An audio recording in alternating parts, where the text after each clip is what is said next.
second I opened my eyes, I heard a woman breathing next to me, soft and unsteady. Her breath came in trembles, and I turned my head toward the faint light from the window. I could make out her face, and even in the dark she was stunning in a way that almost hurt to look at. The bruises across her collarbone were impossible to ignore, and I had no idea what had happened.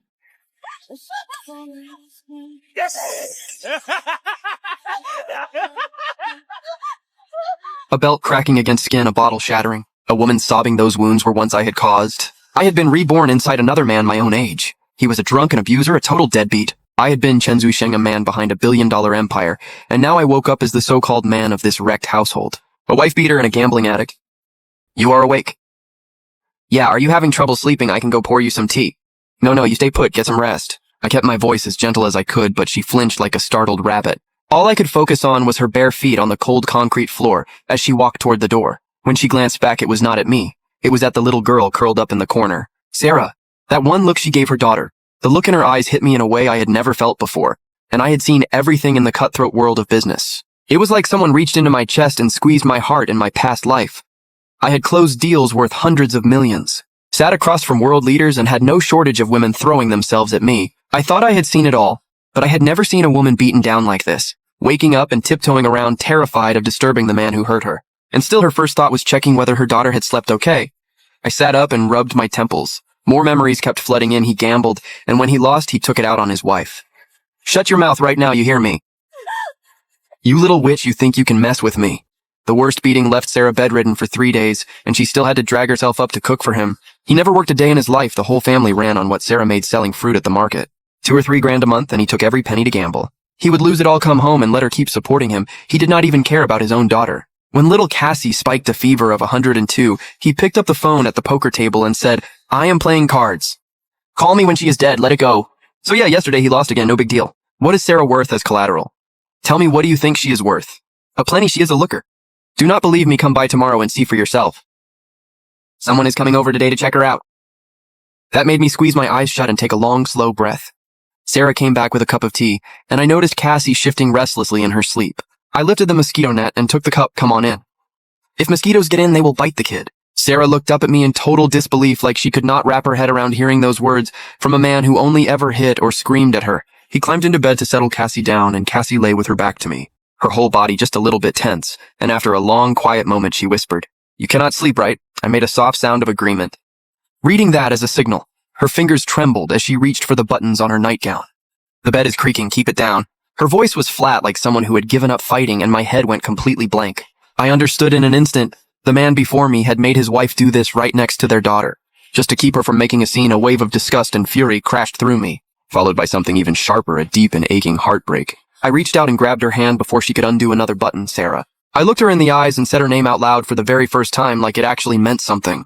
Listen, you do not have to do this anymore. She shuddered head to toe. Her eyes went wide, flooded with shock and confusion. And underneath it all, a tiny, fragile flicker of hope she did not dare to feel get some sleep. I'm going to give you and Cassie a real life, I said it out loud, and the plan in my head suddenly became crystal clear. I was wide awake before sunrise the next morning, not out of habit, but because there was a fire in my chest telling me to start changing things right now. It was burning me up too bad to sleep. Sarah was already moving as quietly as possible. Sorry, Cassie got out of bed and jumped when she saw my eyes open. Oh, sorry. I woke up on my own, I sat up. I will go pick up Cassie today and then come with you to the stand. Business has been slow lately. I could see she thought I was coming to take money again. Fear had become second nature to her, but I did not explain myself this time. I got up and walked to the kitchen. The fridge had a few eggs, and a bowl of cold leftover rice sitting there looking lonely. When 2 plates of golden crispy fried rice hit the table, Sarah and Cassie just stood there staring, like they were watching something they could not explain. Cassie tilted her little face up. Mommy, Daddy can cook. Sarah did not answer. She just looked at me with this complicated expression. The market was loud and lively, and I stood in front of Sarah's fruit stall. Frowning slightly, it was way too bare bones. Just one kind of apple piled up messily with a crooked handwritten sign saying $3.80 a pound.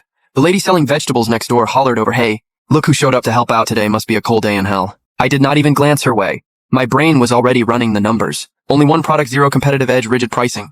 Margins too thin, foot traffic way too low. Absolutely nothing drawing people in. Sarah had to go pay the vendor fee. Before she left, she gave me a nervous look and said quietly, The apples cost me $2 each, got it, go ahead. She kept glancing back as she walked away, and I crouched down, picked up one of those thin red plastic bags and felt the weight of it.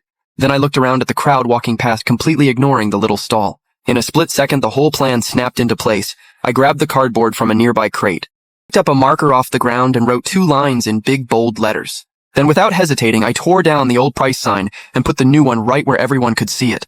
The neighbor lady poked her head over and burst out laughing. $20 a bag, fill it yourself, Chen Zuisheng. Your brain is straight up pickled in alcohol. You are going to lose your pants on this one.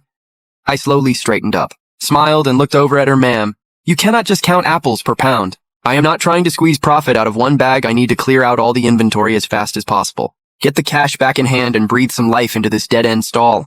The new sign worked fast. A guy came over to take a look. Hey man, $20, fill the bag yourself, for real, these sweet or what? I grabbed an apple off the pile, peeled it in one quick move, and held it out. Try it, you tell me if it is sweet. He took a bite and without saying another word, grabbed the bag and started loading it up. Stuffing it like he was trying to make it burst, I smiled to myself. If you can carry the bag, the apples are yours. That line busted the floodgates open and the crowd swarmed in. $20 was not much, but the words "fill it yourself" lit up something primal in people, and they could not help themselves. The neighbor lady's smile froze. Her mouth hung open, watching the frenzy and the apples disappearing by the second. Her scale weight slipped out of her hand and she did not even bother picking it up. Sarah had finished paying and was heading back when she spotted her own stall buried under a crowd from halfway down the lane. Her face drained white. She was sure I had caused some kind of disaster. She shoved her way through, and the sight that greeted her stopped her cold. She saw me standing behind the stall, no groveling, no blowing up, just standing there, steady, taking money and handing out bags. While everyone around her was going crazy, grabbing her apples, the same apples that used to sit there all day barely selling, were visibly vanishing right before her eyes when she spotted the $20 fill it yourself sign. She went pale. Are you out of your mind? $20, fill the bag, we are going to lose everything, relax. I pointed at those bags. A full one holds maybe 5 pounds max. We are still making money.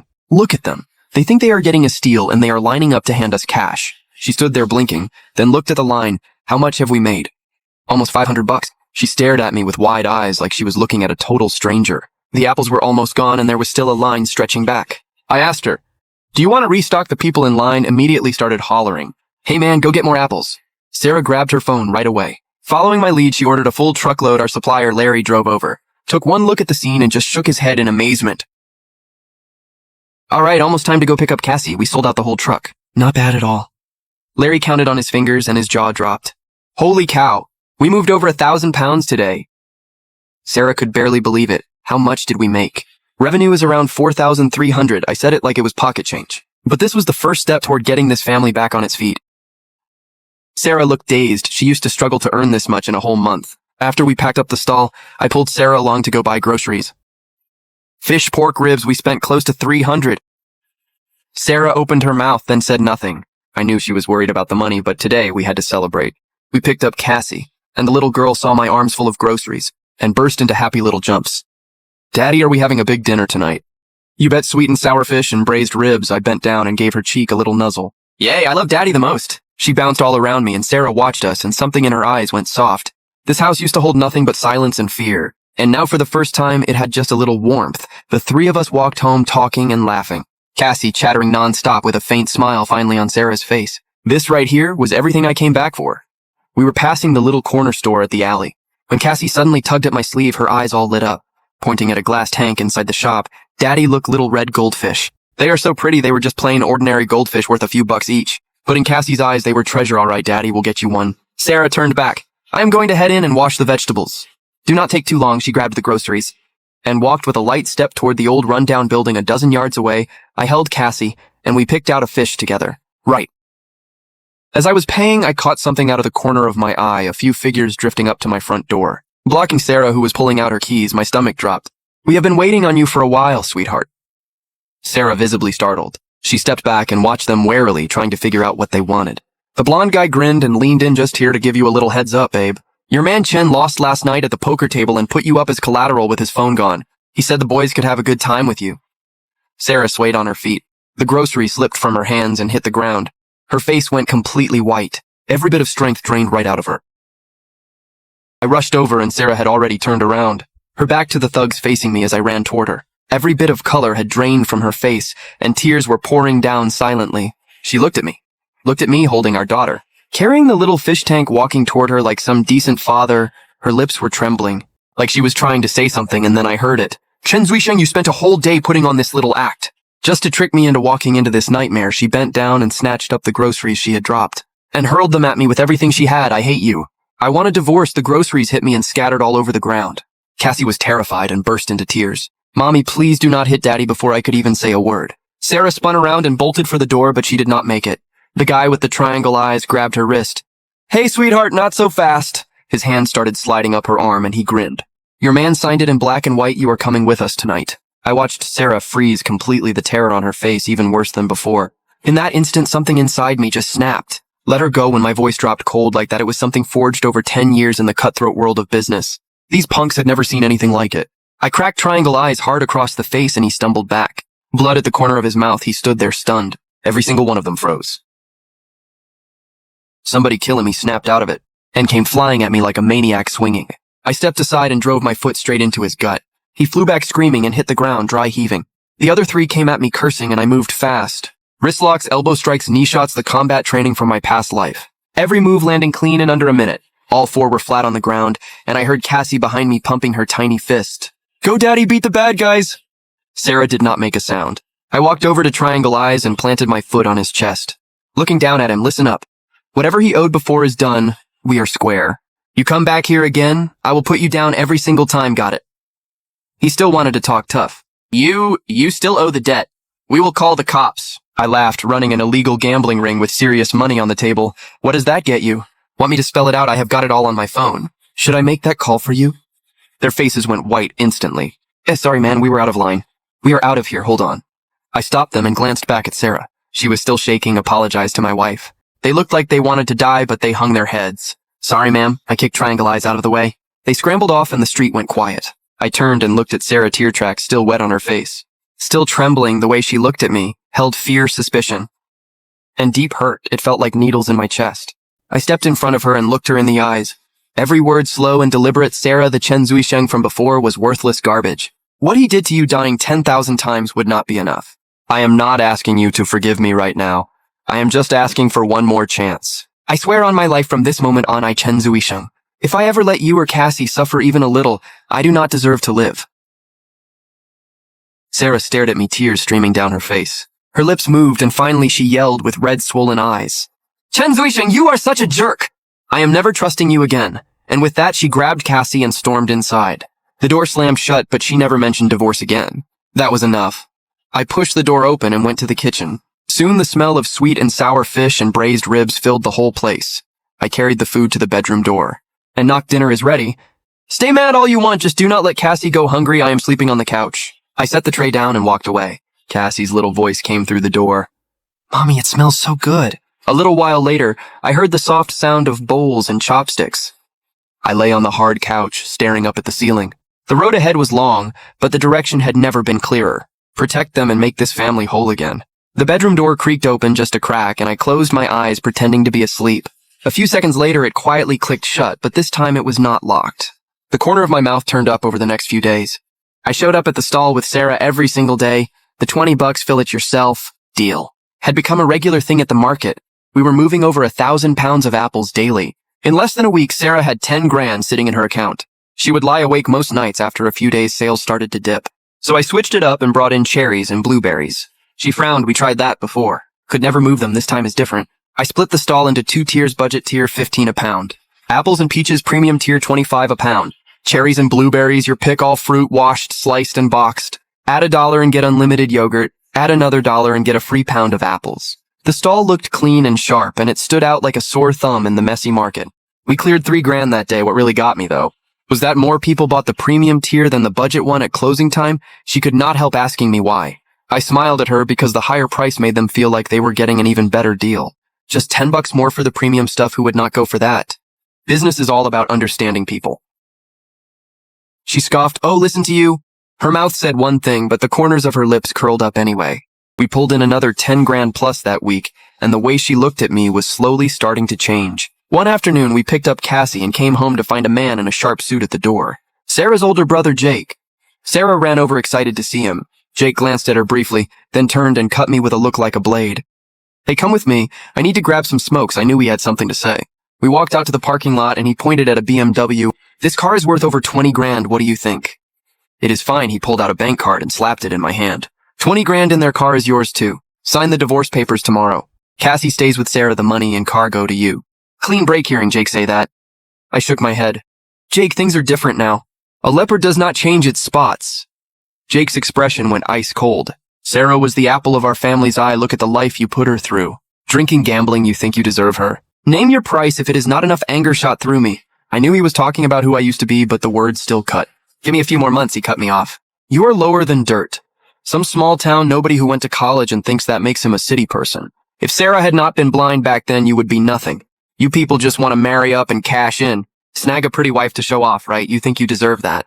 I tightened my fist, then slowly let it go. Yeah, I come from nothing, and I have embarrassed your family. I looked him straight in the eyes, every word measured. But do not throw money at me, it will not work. Give me 3 months and I will have $1 million, then come talk to me. Jake paused for a second, then acted like he had just heard the funniest thing in his life. He let out a short laugh, and I was done with him. I turned around and walked back when I got home. Sarah came to meet me, eyes full of worry. Everything okay? Yeah, it is fine.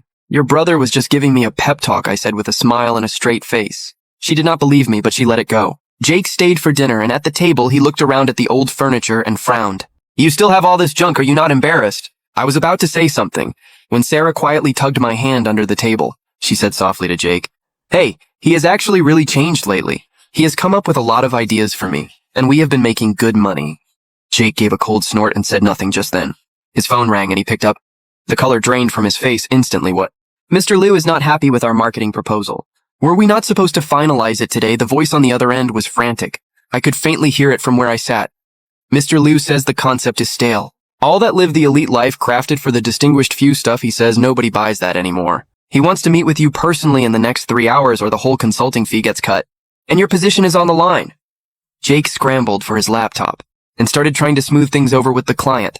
The client wanted it to feel high-end, but not out of reach, culturally rich, but still fresh and young. I listened for a bit and glanced at his proposal. The whole approach was wrong. Luxury real estate does not sell homes. It sells belonging. It sells access. It sells a future, but I kept my mouth shut. Got up and went back to the kitchen when I came out with more dishes. Jake was gone, his laptop still open. The proposal half finished, he stepped out to take a call. Sarah looked stressed. If he loses this account, he might lose his job. This is apparently the biggest project at his company this year. Cassie suddenly looked up at me. Daddy, are you better than Uncle Jake?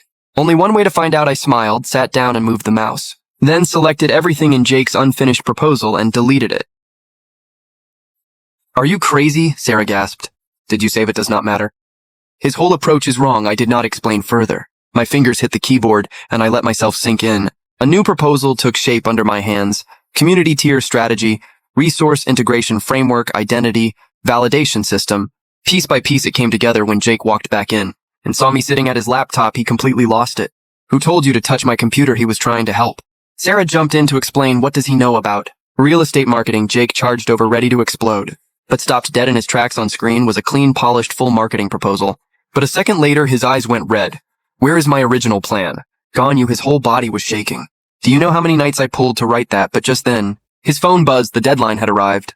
He looked at the nearly finished new proposal on the screen, and his expression shifted. He gritted his teeth and hit send, then turned and glared at me. If this deal falls through, you and I are not done. The results are not in. Yet I picked up my glass and took a sip. Less than 10 minutes later, his phone rang again. He answered, listened for a few seconds, and his jaw twitched. After he hung up, he looked at me with a complicated expression, grabbed his laptop and headed for the door. I need to get to the office. I will deal with you when I get back. I just smiled quietly. I knew exactly what he was about to walk into. The ideas in that proposal were on a level he simply could not explain on his own. Sure enough, not long after, my phone buzzed. It was Jake. On the other end, his voice had an awkward edge to it. Chen, can you come to my office right now? Mr. Liu insists on meeting whoever wrote this proposal. Send me the address. I will drive over and pick you up. Jake drove fast on the way to his office. The car was dead silent. He said nothing. I kept my mouth shut too when we hit a red light. He sat there stiff and finally forced out. When we get in front of Mr. Liu, let me do the talking. I will handle it. I glanced at him. Sure, and get caught on the spot. His face went red and he shut up. We walked into the conference room. A well-dressed, middle-aged man stood up and pointed at the projection. Mr. Chen, this community tier concept is solid. How do you actually execute it? I walked up to the screen. Had the assistant pull up the operations page. What I designed is an identity validation system. First, residents have to pass a homeowners committee review. Money alone is not enough. They need to bring real value to the community, resources, connection, skills, or influence. Second, I recommend holding back 30% of units as a rotating pool. Invite top entrepreneurs, artists, and academics for short-term stays so the community carries its own prestige. Third, host a monthly inner circle forum open only to top industry names. Non-residents cannot even buy a ticket. Mr. Liu's eyes lit up. You are turning the home into a membership. He followed up with a few more details. I answered everyone clean. The senior planners in the room kept nodding. All right, Mr. Liu stood up. Eyes locked on me. VP of marketing position is open, base salary 500 grand a year. You and 500 grand. I heard Jake's breath catch. I smiled and shook my head. I need to help my wife run her stall, not looking for a job right now. Mr. Liu paused and I kept going. That said, I want to mention something. If you do not mind, your pricing on this development is way too conservative. The air in the room went tight. Jake immediately grabbed my sleeve. Mr. Liu narrowed his eyes. What do you mean, Mr. Chen? We are already the highest priced project in this area given current market conditions. If I am reading this right, your planned launch price is 8,500 per square meter. Correct? I paused. I would push it above 12,000. The room let out a quiet collective gasp. Someone was already shaking their head, Mr. Liu said evenly. Mr. Chen, you may not have a full read on the market. Anything above 9,000 in this area stops selling. That is just where we are. I walked over to the window and pointed to the vacant lot east of the development. First, the NDRC meeting minutes from last week mentioned densifying the transit network in the Eastern New District. Second, the new mayor's remarks at last month's construction sector forum specifically emphasized cutting commute times between new development zones and the city core. Third, the land use map. The Planning Bureau quietly updated on their website shows that lot east of your project has been reclassified from reserved land to transportation infrastructure. The room went quiet. Every eye in the room was on me. Connect those dots. Then factor in the new mayor's track record. Before this posting, he served in the South City New District. His very first move there was pushing through a subway extension. So I am calling it within 6 months, the extension line plan goes public. And the station almost certainly lands right east of your project. Mr. Liu shot to his feet. How confident are you? 70%, I said calmly. But even at 50, it is worth the bet because the moment that announcement drops, prices jump 30% or more. You price at 12,000 now. It looks steep, but compared to actual value 6 months out, it is still a deal. I looked at Mr. Liu. More importantly, once the subway news is out, affordable mass market units nearby will flood the scene. If you are still sitting at 8,500, you completely lose your premium positioning. Wealthy buyers do not want to live next to people riding the subway to work. Dead silence in the room. Mr. Liu stared at me for a solid minute, then picked up his phone. Secretary Wang reached out to Director Li at the Planning Bureau. Quietly feel out the subway situation in the Eastern New District. We waited 10 minutes. That felt like 10 years. Then the phone rang. Mr. Liu answered, and as he listened, his expression grew heavier and heavier. Finally, he said just one thing: confirmed. Got it, thanks. He hung up and turned to me. Come on board as VP of Marketing, 1 million a year. You and 1 million a year. I watched Jake go completely red and freeze up. I shook my head again, not interested in a 9 to 5. I want to be with my family. Mr. Liu studied me for a long moment, then laughed quietly. Fair enough, but I still want you involved in this project as a consultant. Name your price. I looked over at Jake. Actually, Jake has got the fundamentals down cold. He has fully absorbed the vision behind the strategy. Mr. Liu, I would recommend working directly with him. Jake froze. He looked at me completely floored. Mr. Liu thought it over and finally nodded. All right, I am counting on both of you for this one. Walking out of the building, Jake still seemed like he was in a daze. He finally asked, you turned down 1 million a year. And you figured out the subway thing on your own.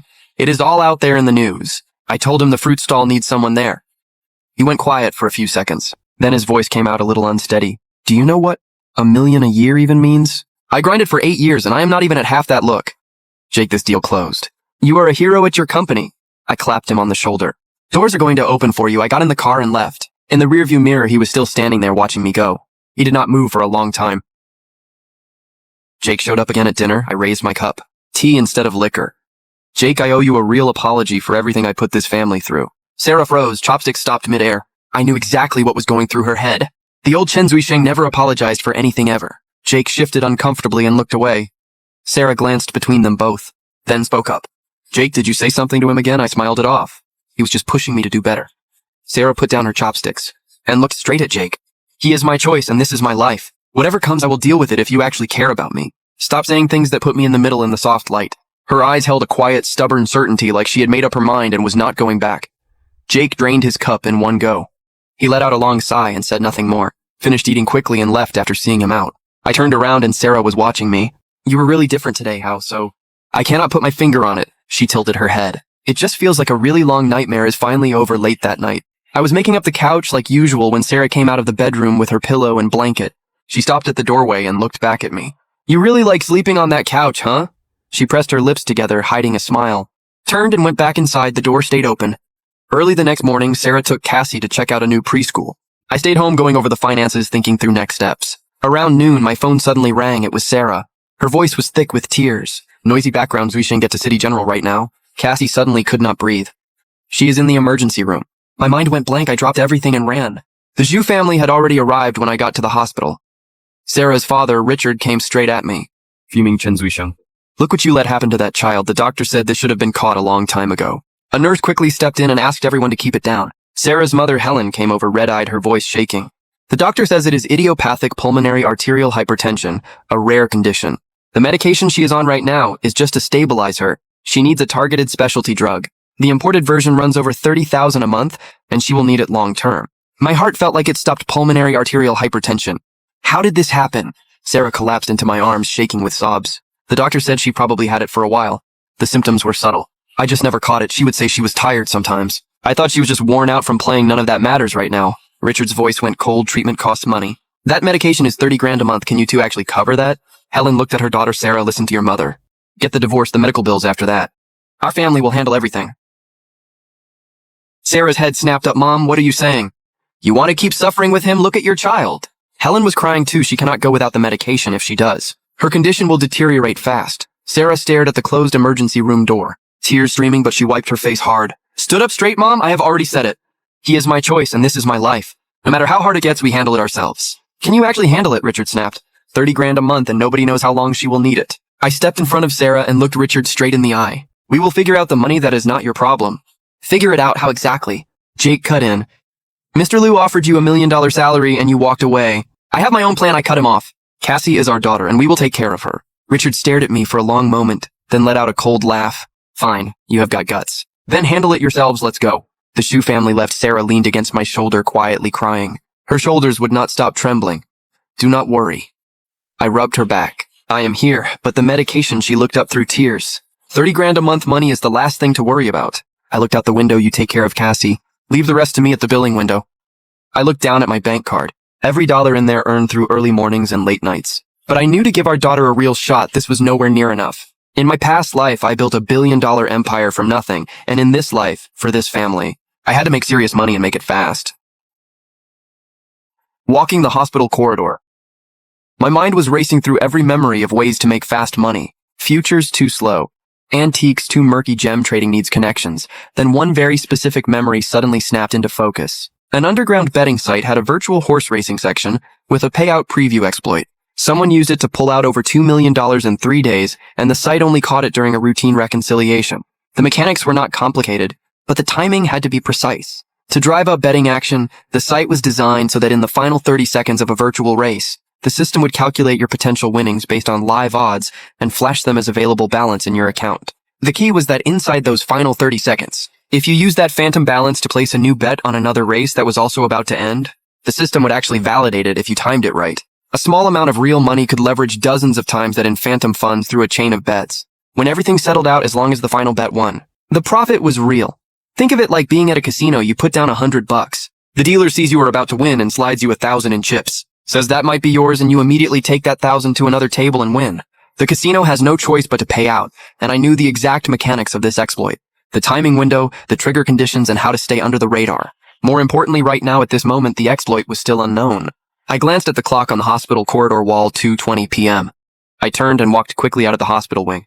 There was a beat-up internet cafe nearby. Thick with cigarette smoke, I grabbed a machine in the farthest corner. Logged into what looked like an ordinary sports news site, but I knew the hidden entry point through 3 redirects. It landed on a bare bones page, nothing but plain text and basic animations. Lucky Racing. Virtual races ran 3 minutes each. I took a slow, deep breath. Step 1. Create a new account with a randomly generated username. Step 2. Deposit. The site supported several low-profile third-party payment options. I spread a small deposit across multiple transactions. 5 minutes later. $5,000 loaded. Account balance 5,000 points. Time 2:40 p.m. First virtual race starts. I put 1,000 on horse number 3 to win at 2.5 odds. The simulation ran, and with 40 seconds left, number 3 moved up from 5th to 2nd. Right. Then the available balance in the bottom right corner of my screen ticked. Jumping from 4,000 to 5,500, the system had front-loaded the 1,500 in projected winnings. From my $1,000 bet, but I did not move. This was normal display behavior, not the exploit yet. Race ended, number 3 won by a nose-reel settlement. Profit 1500, account balance 6500. Second race 2:45 p.m. I put 2000 on a quinella. Pick the top 2 finishers in either order. Odds 3.2, final 30 seconds. The system front-loaded the payout again.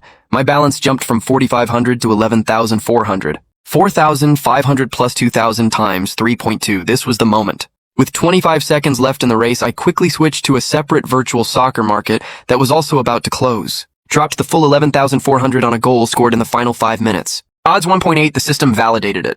That accepted the exploit was real. It had treated the projected payout as actual available funds. My pulse started climbing. Horse race settled, quinella, hit profit 6,400. Soccer match settled 89th minute. Virtual striker buried a long-range shot, profit 20,520. Account balance instantly read 5,000 minus 3,000 plus 6,400 plus 20,520. 26,920 in under 10 minutes. 5 grand had turned into 27. But I did not stop. I knew the exploit could be chained. As long as I hit the 30-second window on each race, it would snowball. The phantom capital multiplying exponentially, and even a loss only cost virtual funds. Round 3, round 4, my hands flew across the keyboard and mouse. Eyes tracking 3 different race windows with 3 different countdowns. Every move had to land within the second.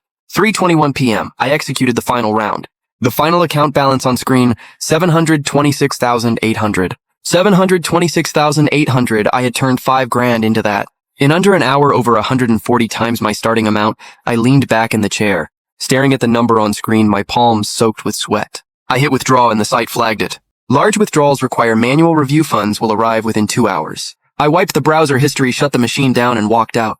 The sunlight hit hard when I stepped outside. I shielded my eyes and took a long, slow breath. 700 grand was still not enough to fully treat Cassie. We were going to need a lot more. But I knew someone was about to come hand me exactly that. I pushed open the hospital room door and heard the nurse's flat voice. Ms. Xu, the system only shows a $5,000 deposit on file. The full amount is due today or we cannot proceed with the tests and medication. Sarah was on the verge of tears. That is not right. My husband paid $10,000 an hour ago. Then she saw me walk in, and her voice cut off. Where is it? Where is that $10,000? I only paid $5,000. I looked her straight in the eyes. The other $5,000, I put it on a horse race. Horse racing.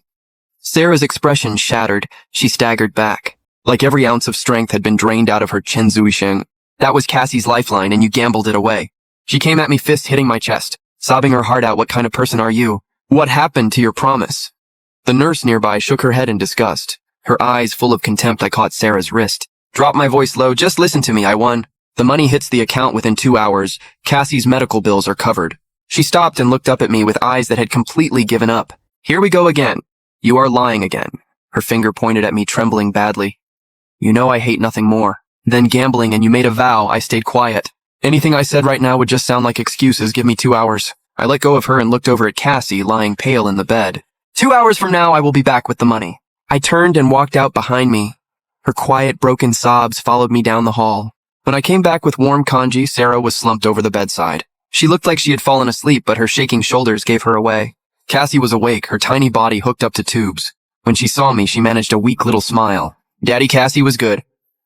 I leaned down and gently touched her cheek. Daddy is going to beat this thing and take you to the best amusement park ever, and get you cotton candy as big as a cloud. Cassie's eyes lit up a little, and she whispered, I want to stay with Mommy and Daddy forever. Sarah lifted her head, her eyes completely red. She looked at Cassie's pleading little face, then back at me, and finally, just let out one long, exhausted sigh. She handed me a tissue. Go do what you have to do. Her voice was hoarse. I have got her. I knew this was the last bit of trust she was giving me. I checked the time and walked out of the room. I did not look back. I came out of the hospital and was heading toward the bank when a black Mercedes cut in front of me. The door swung open and 2 stone-faced men in black stepped out. Mr. Chen, Mr. Gu would like a word in the car. That was fast. I nodded and got in.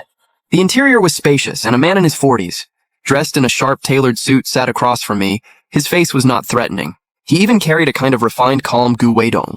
In my past life, I had dealt with him plenty, even partnered with him a few times. Chen Zuisheng, he looked up at me, talented hands. I have had 7 or 8 developers maintaining that system, watching it for 3 years without a single issue. You walk in on day 1 and blow a hole right through it. Tell me how you found it. I leaned back and held his gaze. Mr. Gu, you run a gambling operation and you are scared of someone winning. The system had a flaw. That is your problem. I won fair and square. You planning to stiff me on this? Gu Weidong's eyes narrowed slightly. 700 grand. Gu Weidong can afford to take the hit. He smiled. The money is yours. But you cannot walk away without giving something back. I knew he was feeling me out. In my past life I knew him well, but I could not show all my cards right now. I smiled fine. I am not taking your money for nothing. How about I trade you one piece of information? Gu Weidong raised an eyebrow. Let's hear it. It is about your father, Gu Changgang. Gu Weidong's finger stopped turning his ring. Has he been having chest tightness lately? Numbness down the left shoulder and arm. My voice stayed even. Get a coronary CTA done. Immediately focus on the mid-segment of the left anterior descending artery, a routine physical. Will not catch non-calcified plaque. Gu Weidong's pupils tightened. He stared at me for a beat, then immediately made a call. Dr. Wang, please arrange an urgent cardiac workup for my father, coronary CTA, with focus on the left anterior descending. Yes, right now the car fell into silence 40 minutes later. The phone rang. Gu Weidong picked up. His expression dropped, and after he hung up, the way he looked at me had completely changed. Severe stenosis of the left anterior descending. Over 85% any later, and it would have been too late. Chen Zuixing, who exactly are you? That does not matter. I held his gaze. My money is safe. Unfreeze it. Now you are on my turf. Gu Weidong kept his eyes on me. Nobody touches it. But a man like you does not risk himself for 700 grand. You are holding something else. Sharp as ever you are, right? There is one more piece. I looked him in the eyes. About a woman you have been looking for over a decade. And a child she has that you probably do not even know exists. Gu Weidong sat bolt upright. All composure gone, eyes wide with shock. What did you say? She settled down in Suzhou. Married a middle school teacher. Living quietly. I dropped my voice. She has a daughter, birthday June 17th, 7 years old. Gu Weidong went pale. His fingers trembled slightly. That date, that age. He understood. You name your price. His voice went rough. 5 million. The information is yours. A Kiang, wire it now. Gu Weidong turned and gave the order. 10 minutes later. My phone buzzed. A bank deposit notification. I sent him the full details. I had typed out transaction complete. I pulled the door open. My daughter is in this hospital and she needs total quiet. Do not let any trouble come near us. Gu Weidong gave a firm nod. I will make sure she gets the best resources in that hospital. The door closed. The Mercedes pulled away. I stood at the hospital entrance. Over 5 million in my account. Cassie's medical costs were covered. I gripped my phone and walked quickly back inside. I ran back to the room as fast as I could. Push the door open. Sarah was not there. Richard sat by the bed, looking furious, his own daughter lying there sick. And you are out running around. I ignored him, walked to the bed and felt Cassie's forehead, then asked quietly, Where is Mommy? She said she had an errand. Left me to watch Cassie. Richard scoffed. You two are both disappearing for hours at a time. Something is off. My gut dropped. Sarah would never leave Cassie alone for hours at a time. I called her immediately. No answer. Richard sensed something was wrong too. Why is she not picking up?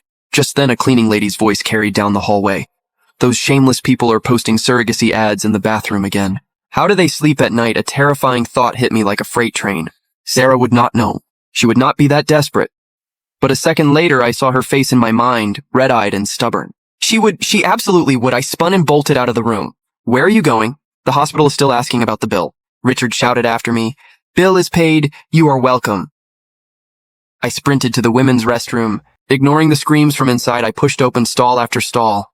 Third stall had a crooked handwritten phone number and a high-pay surrogacy ad on the wall. Advance payment 300 grand.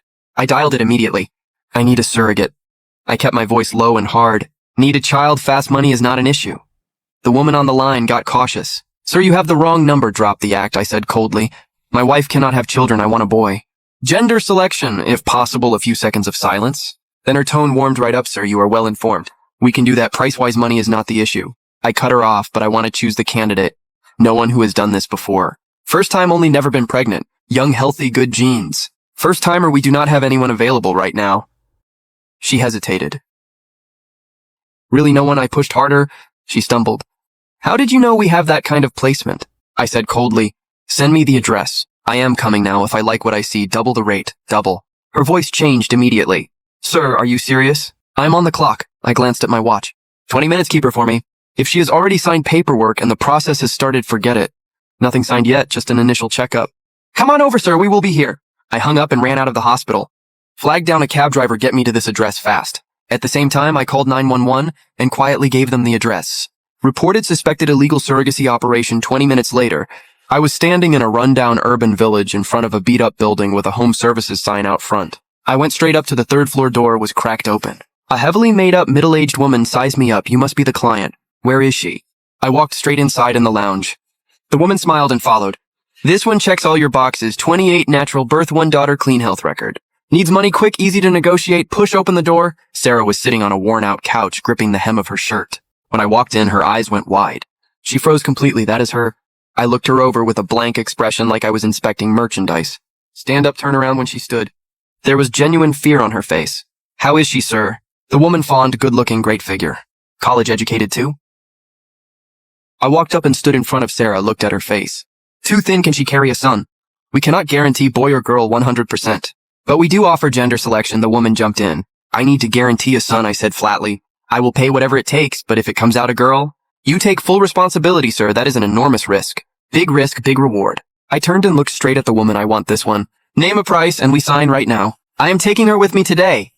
The woman froze. Sir, that is not how the process works. I pulled a bank card out of my pocket. Money is not the issue, but I am taking her with me right now. The woman's eyes shifted. Sir, that is against protocol. If we just hand her over, get someone who can actually make this call. I stared her down, or admit that you cannot. Her expression flickered. Sir, give me just a moment. She stepped out and pulled the door shut behind her. The second the door closed, Sarah rushed to me. Grabbed my arm. You are crazy. Let's just go right now. I squeezed her hand. Trust me. Footsteps came from outside the door, swung open.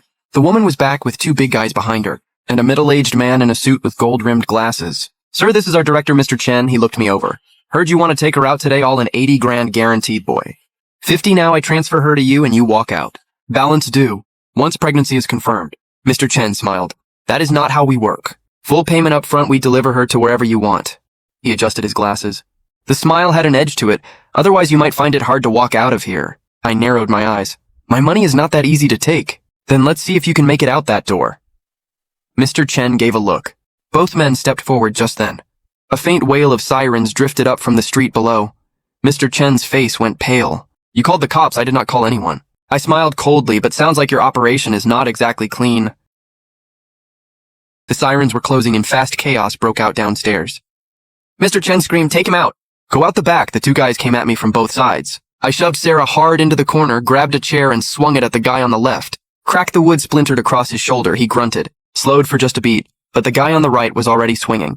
Aimed straight at my temple, I twisted away. His fist grazed my cheekbone and it burned like fire. Before I could get my footing, there was a flash of steel. He had pulled out a switchblade and lunged straight at Sarah. Sarah's scream exploded in my ear. In a split second, I dove forward. Threw myself in front of her, the blade punched into flesh with a dull thud. Searing pain detonated through me. Left shoulder went ice cold. Then turned to burning. The guy never expected me to charge into the blade. He froze for just a second, and that was all I needed. My right hand locked onto his knife wrist, and I drove my forehead into his nose. Crack bone snapped. He screamed and let go of the blade. He stumbled back. Police freeze. Everyone on the ground just then. Officers flooded up the stairs.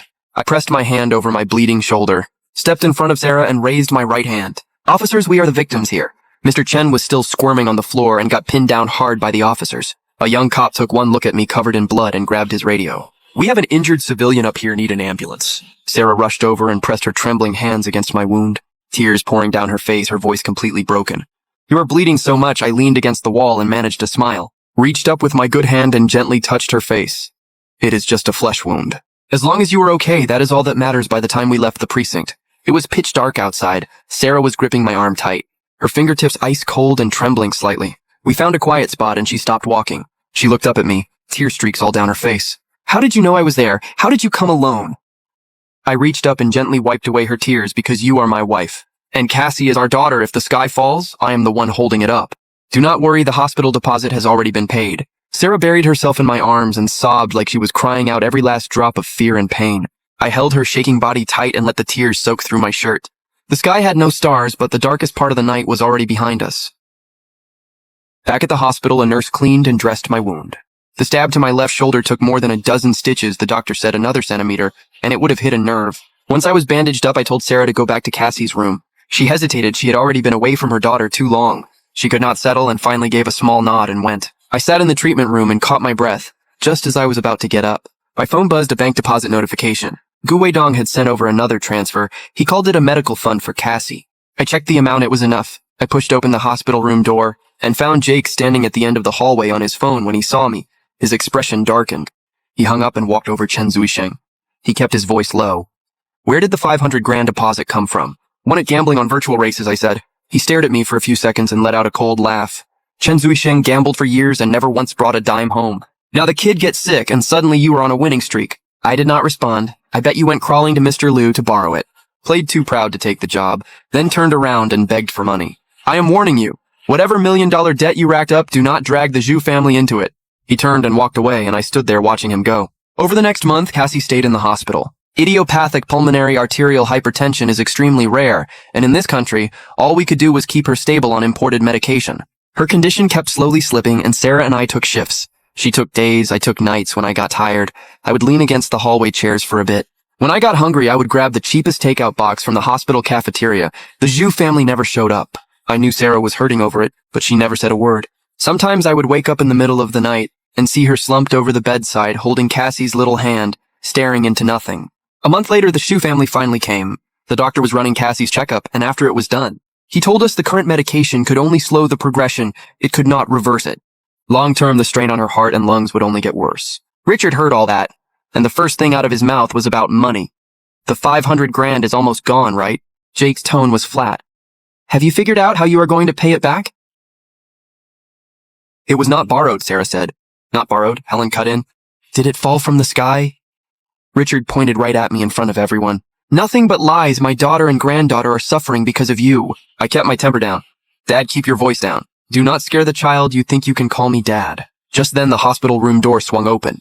The doctor walked in with a group of specialists. We have some news. The doctor looked at us, a world-class cardiopulmonary team from overseas. We'll be conducting a cutting-edge interventional procedure here in the country soon, combined with a precision gene-targeted therapy approach by rebuilding pulmonary microcirculation. Paired with targeted molecular regulation, there is a real chance to reverse the disease at the root. He paused. Cassie's indicators are a perfect match. Sarah grabbed my hand hard. Her eyes went red, but treatment has to begin immediately. The initial cost is $1 million. I stepped out of the room. At the end of the hallway, I called Gu Weidong. Do not worry about the money, he said. Professor Roberts is someone I brought in personally from Zurich. He reviewed your daughter's case and said she is in better shape than expected. The surgery results should be excellent. Thank you. No need. He paused. The mother and daughter have both been found. Mr. Chen, I owe you one for this. I hung up, went to the billing window and paid, then walked back to the room. I heard Richard's voice through the door. See that? The second money comes up, he disappears. Sarah, just say the word and divorce him. The Zhu family will cover everything. Sarah's voice was quiet but steady. Mom, Dad, Jake, I appreciate it, but we really do not need it. Zhu Sheng paid another $1 million in deposit 2 days ago. The room went silent for a few seconds. A nurse pushed the door open to prep for surgery and casually mentioned, Sweetie, your father just paid another $1 million this morning, designated for ongoing treatment and specialty medication. I stood in the doorway watching Richard, Helen, and Jake all frozen in place. The red light above the operating room glowed. Sarah leaned against my shoulder, her whole body trembling slightly. I held her hand. Professor Roberts is one of the world's leading authorities on pulmonary arterial hypertension. He has done 27 cases like this. Every single one a success. Jake walked over with a stiff expression. Chen Zuisheng, how much did you borrow from Mr. Liu? I looked up at him. That is not your concern. $2 million. The whole Xu family selling their house could not cover it. He turned to Sarah. Sis, just be straight with me. Sarah opened her mouth, but Richard stormed over. Got right in my face, ask him. All he does is lie and gamble. He turned to Sarah. Sarah, your father has $1 million in savings right now. Just say the word and file for divorce, and I will wire it straight to you. But first thing tomorrow morning, I am putting that money into a government-backed elderly care investment program. Helen chimed in. The annual return is at least 30%. It is an exclusive opportunity through the Retired Officials Network 10-year contract. After 10 years, you get the property back plus all the investment returns. Commissioner Joe said himself, this is a government pilot program. Very limited spots. We figured the money would grow. And eventually it all goes to you kids anyway. I looked at Richard. Dad, what you are describing is a scheme where you pledge your property to a third-party company in exchange for retirement payouts, right? Richard blinked and looked dismissive. A senior official personally vouched for it. Legitimate company contract was reviewed by a lawyer. What do you know? This is a scam pattern that has been circulating for a couple years now. These so-called professional firms are usually shell companies registered with almost no capital. They will pay out for a few months right on schedule, but by the time you realize something is wrong, both the property and the money are gone. As for Commissioner Joe, he is either being scammed himself, or he is part of it. Before I could finish, Richard exploded. That is total nonsense. We have relationships and connections built over a lifetime. And you think some gambling deadbeat gets to lecture us a contract in black and white? The government will hold them accountable. You are just jealous. Huh? Sarah suddenly stood up, her voice shaking. Take your investment deal and go. I do not want your money. Whatever happens to Cassie, we will handle it ourselves. Richard's face went stone cold, staring at his daughter, unable to speak. Finally, he shook his head hard. Fine.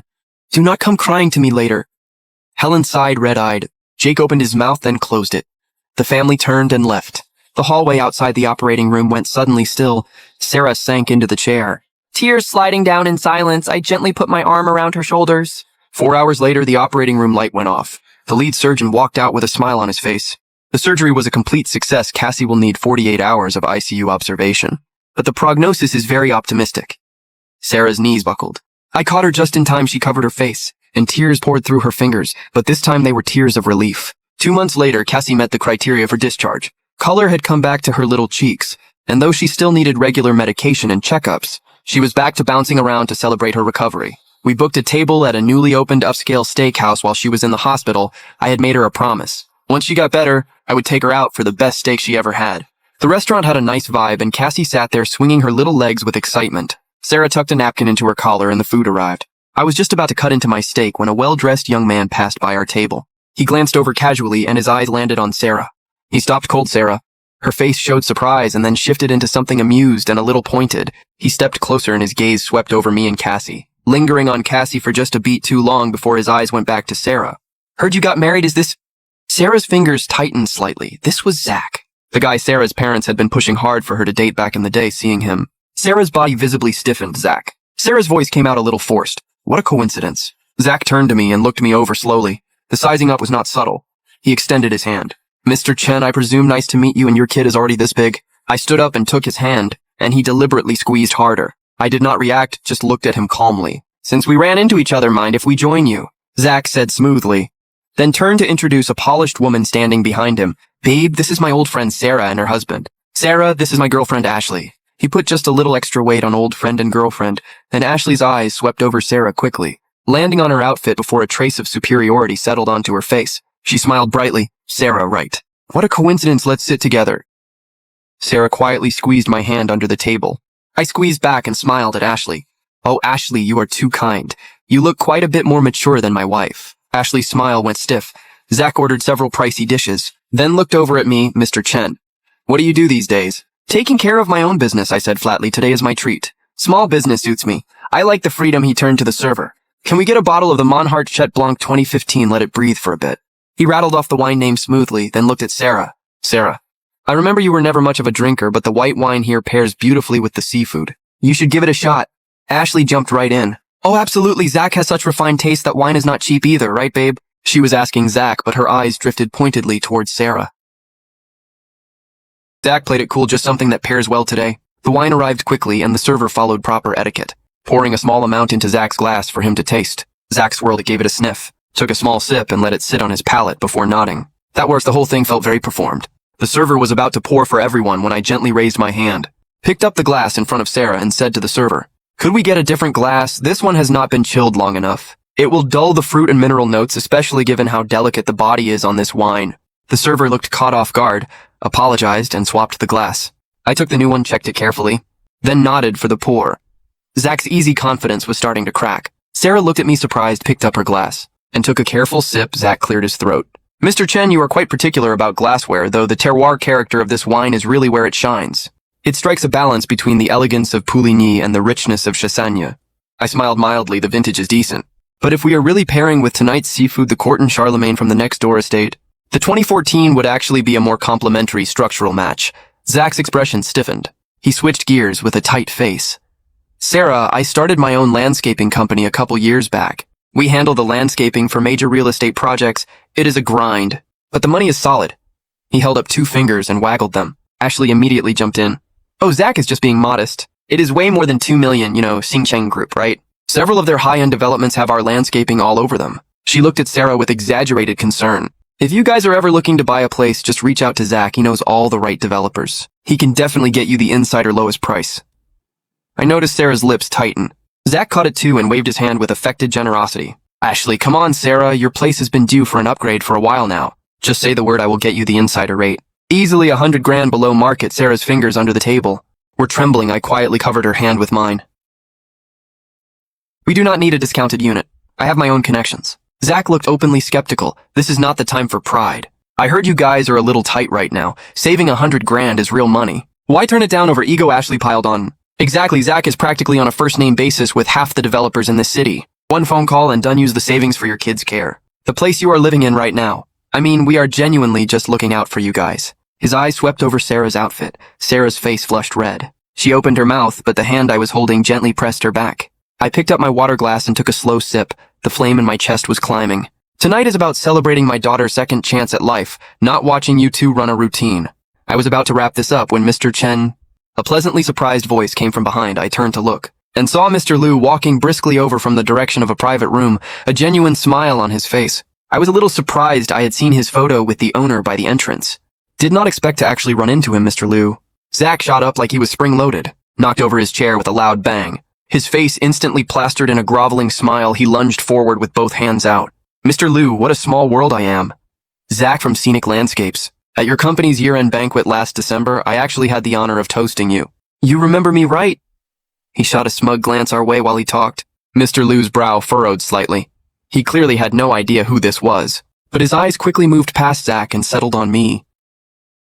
Out of politeness, Mr. Liu extended his hand and gave Zach a brief shake. His tone flat, "Oh, hey there, just one quick perfunctory shake." And Zach looked like he had just sipped aged cognac, cheeks flushed. Posture suddenly upright, but Mr. Liu practically immediately pulled his hand back and turned to me, stepped right around Zach, who was frozen in place, and reached out to me. "Mr. Chen, what timing! I have been wanting to reach out since we last met. Did not want to bother you while you were dealing with family running into you today is a sign." I stood and shook his hand. "Mr. Liu, good to see you." I could see Zach standing there with his eyes about to pop out of his head, frozen like he had been struck by lightning. The fawning smile he had not gotten around to putting away collided with shock, and the result was priceless. Ashley had no idea what was going on. She just saw her boyfriend getting completely ignored. While the guy who sells fruit, was laughing and chatting with this clearly important man. She curled her lip and let out a comment just loud enough to hear, "Wow, these days even fruit vendors are talking real estate." That is new. As soon as those words left her mouth, the atmosphere went cold. Mr. Liu's smile dropped. His sharp eyes cut to Ashley, then back to me. His expression asking a question. I let go of his hand. Kept my voice even. "Oh, they are old acquaintances of my wife's. We ran into them here, very friendly of them. Heard we were looking to buy a place and insisted on getting us the insider discount on your development." Mr. Liu was sharp. He read the whole situation in one beat. His smile came back, but with a layer of cool smoothness underneath. He looked at me, his voice booming. "Come on, brother, what kind of talk is that?" He gave my arm a slap. "With our relationship, if you buy from me, we are not talking about discounts." He turned and looked at the stunned Zach and Ashley, his smile never wavering. But his tone carried the easy authority of someone looking down from a great height. "My guy. His wife and this little one." He looked warmly at Cassie. "Whatever development catches your eye, whatever unit you want. Just tell me." He waved his hand. "No question about it, I will give you one." Those words hit like thunder. I watched the color drain completely from Zach's face. Eyes about to fall out of his head, mouth hanging open, legs wobbling. Ashley was completely lost. She looked at Mr. Liu, then at me, then at her boyfriend, who looked like his soul had left his body. Her mouth was open, but nothing came out when Mr. Liu brought us into his private room. 3 executives already inside clearly did a double take. "Let me introduce you," Mr. Liu said with obvious enthusiasm. "Mr. Chen Zuisheng." My lucky star. The 3 executives stood and nodded, but their eyes could not hide the confusion. Lucky star, this young. And here with his wife and daughter, Mr. Liu personally poured my tea. "Brother, last time you tipped me off about Emerald Lake following your thinking and raising prices. Profits came in 30% higher. The board just decided to go all in on that area for the next 2 years. I set down my teacup and said calmly, "Mr. Liu, the subway extension is locked in, but Ninghai's focus for the next 5 years is not going east." What the 3 of them said in unison. The marketing director frowned. "Mr. Chen, what makes you say that? We did a thorough study of the land reserves over there combined with the subway access. It is clearly undervalued," the investment director added. "The municipal work report explicitly mentioned expanding the city framework eastward. The policy direction is clear." The deputy president said nothing, but his eyes were full of skepticism. Mr. Liu leaned forward, waiting for what I would say next. I met his gaze. "Everything you said is right, but you are all missing one critical variable." The room went quiet. The new mayor came from the southern new district of Linchi. That city just went through a major political shakeup last year. His first move cannot be going east. How does he build his authority? I tapped the table lightly. The eastern expansion touches too many landmines. Land transfers, demolition, compensation, construction, bidding. The water is too murky during a politically sensitive time. He will not go near it. Instead, I said with certainty, he will pick the path with the least resistance and the easiest visible wins. I pointed southwest, old city renovation, riverfront expansion. Complicated ownership history means nobody has dared to meddle with it. Existing infrastructure is already there. River views are there. A little policy support and the value jumps immediately. The east, on the other hand, I shook my head. That is a pressure cooker right now. Anyone who jumps in risks getting trapped under an anti-corruption lid for 3 to 5 years. Unable to move a muscle when I finished speaking, the room was dead silent.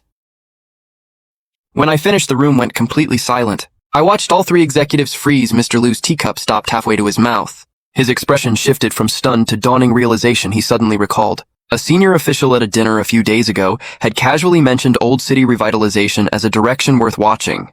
I turned and caught Sarah's eyes. Hers were wide open, staring at me full of surprise. Well, Mr. Liu murmured, then suddenly set his teacup down hard. He pushed back from the table, stood up, walked around it, picked up the teapot, and personally refilled my cup. A man who only thinks about economics and ignores politics is a fool, brother. What you just taught us today is invaluable. I saw all three executives draw a sharp breath. Since when did Mr. Liu bow his head to anyone? You are too kind. I smiled, just thinking out loud. Do not hold it against me if I am wrong, just thinking out loud. Mr. Liu shook his head. Every word you said is gold. Not just gold, this is worth billions. Mr. Liu sat back down, his eyes sharp and focused. Brother, you did me a massive favor. I cannot just let that slide. I meant what I said outside. Tell me what kind of place you want, and I will give you one. Sarah squeezed my hand hard under the table. No need for that. I shook my head. I will buy it. Then pick whatever you want. I will give you the absolute lowest price. No. I smiled. I want a stall in the Wanjia wholesale market in the southeast district. And a small unit in the cozy garden complex next door. 80 to 90 square meters is fine. I watched everyone in the room freeze. The southeast development was something the company had built just to offload a remote plot. Low-end amenities, barely profitable. Brother, you were joking, right? Mr. Liu frowned. That area is way out there. Let me give you Golden Coast. Full Riverview floor plan. I shook my head again. I run a fruit business. The wholesale market, that area is right for me. Home right next door. Life is easy. Mr. Liu studied me for a few seconds, then suddenly laughed a laugh that was equal parts exasperation and admiration. Fine if you insist on buying. I cannot just let it go at that. He slapped the table. Pick whatever stall you want. Cost price 100 grand. Not a penny more. I will be furious if you pay more than that. At this rate, it might as well be a gift. I raised my cup in a toast deal. Mr. Liu, thank you. Cups clinked. I could feel Sarah's eyes on my face the whole time she looked at me, then at the three executives still processing everything. Her lips moved, but in the end she did not say a word. We arranged to meet Mr. Liu the next day to look at the unit, then headed home. Sarah stopped by the fruit stall. She was apparently thinking of turning it into a full wholesale operation at the new market. She stayed to pack things up, so I walked home carrying Cassie. Just as I stepped into the building, I was stopped by Auntie Huang walking her grandson. Oh, Cassie, look at you. Last time you were roughhousing with Xiao Bao. Did Grandma not tell you children need to behave? If you do not listen to Grandma, you will get sick. Remember that. Hearing that, my blood boiled. I know whether my own daughter behaves or not. She did not get sick because she was naughty. What a load of nonsense. I looked down at Cassie.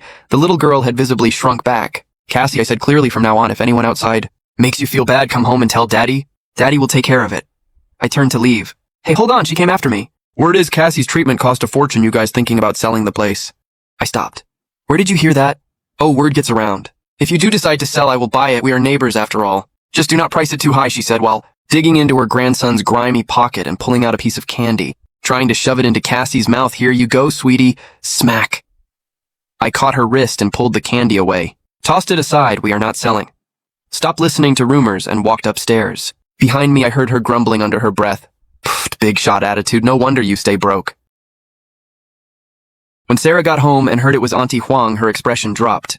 That woman has always been the biggest gossip in the building. Just ignore her. We did not think much of it, but a loose tongue can stir up a storm. The following evening, I was playing with Cassie. When Sarah's phone rang, she picked up, listened for a few seconds, and her face changed. Mom, what do you mean? Sell the house, nothing like that is happening. She hung up and looked at me with a tight frown. Mom ran into Auntie Huang at the supermarket and she told her we were thinking about selling. Dad is losing it. I was about to respond. When my phone rang, it was Mr. Liu's secretary. Confirming the time to see the unit tomorrow, I hung up and noticed Sarah staring at me like she wanted to say something. What is it? Nothing, she shook her head. Then added, my dad is stubborn as a mule. If he believes what Auntie Huang said, he will definitely do something. I took her hand. The whole housing situation will be sorted out once we get the paperwork done tomorrow. She nodded, but the worry on her face did not go away. What I did not know was that at that very moment, Richard was tearing the apartment apart looking for the property deed. He found it. He clutched that dark red booklet, his eyes hard with fury. So he wants to get his hands on this place. Fine, I will give him something to go after. Helen stood beside him, eyes welling up. Richard, are you really going to do this? What if Sarah? What if she?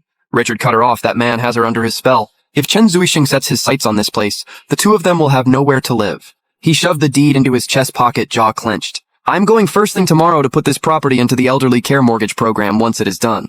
This place has nothing to do with them anymore unless Chen Zuisheng gets out. And Sarah agrees to the divorce. They are not living here. Helen opened her mouth. but said nothing. The night outside was heavy and dark. The lights in the building went out one by one. At breakfast, Sarah seemed genuinely happy. I could feel how excited she was about seeing the stall today. Cassie swung her little legs and asked Mommy, "Are we going to have a big fruit store that is right?" Sarah's voice was bright and cheerful. Cassie can have whatever fruit she wants. Yay, the smell of congee and fried eggs filled the air. Simple and peaceful, but it did not last long. Bang, bang, bang, urgent, heavy pounding at the door. Sarah went to open it. Richard and Helen stood outside looking furious.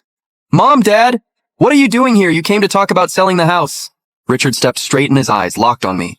"Selling the house," Sarah froze. Helen pointed at me with red eyes. "Chen Zuisheng, are you in so deep you cannot pay your debts, so now you want to sell the house? Have you no shame?" I set down my chopsticks. "Mom, Dad, you have got it wrong. I do not owe anyone, and we are not selling anything." "You shut your mouth," Richard snapped, cutting me off. "Has a single word out of you ever been true?" He turned to Sarah, his voice rising. "Sarah, this marriage needs to end.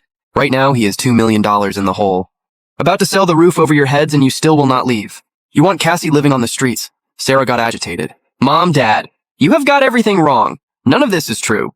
Who told you this does not matter?" Helen wiped her tears. "The whole neighborhood is talking." "Sarah, sweetheart, just leave him. Come back home, we will cover the medical bills. We will take care of you." Sarah's voice had an edge to it now. "We know how we are doing, and we do not need your help." "You know nothing," Richard exploded. "You are completely blind right now. I need a straight answer from you today." He stared Sarah down one word at a time. "Are you filing for divorce or not?" Sarah's lips pressed together without a word. "No." Her chest heaved. "In that case, I am taking the property. Whether you sink or swim, that is no longer the Shu family's problem. As far as I am concerned, I have no daughter." Those last words drove into Sarah like a spike. I watched her sway. Her face went pale. Tears rushed to her eyes, but she refused to let them fall. She looked at her father's twisted expression, her mother crying and unable to meet her eyes. Then she wiped her face. Her voice trembled, but every word was clear. "Fine, if you want to cut ties, then fine, we will move out today." Richard's eyes went wide like he was seeing his daughter for the first time. "All right." "You have got nerve," he was shaking with fury. "I am coming for the property tomorrow." He grabbed Helen and turned to leave. Helen stumbled and looked back over her shoulder. "Sarah, how did you get like this? Your father is doing this for you."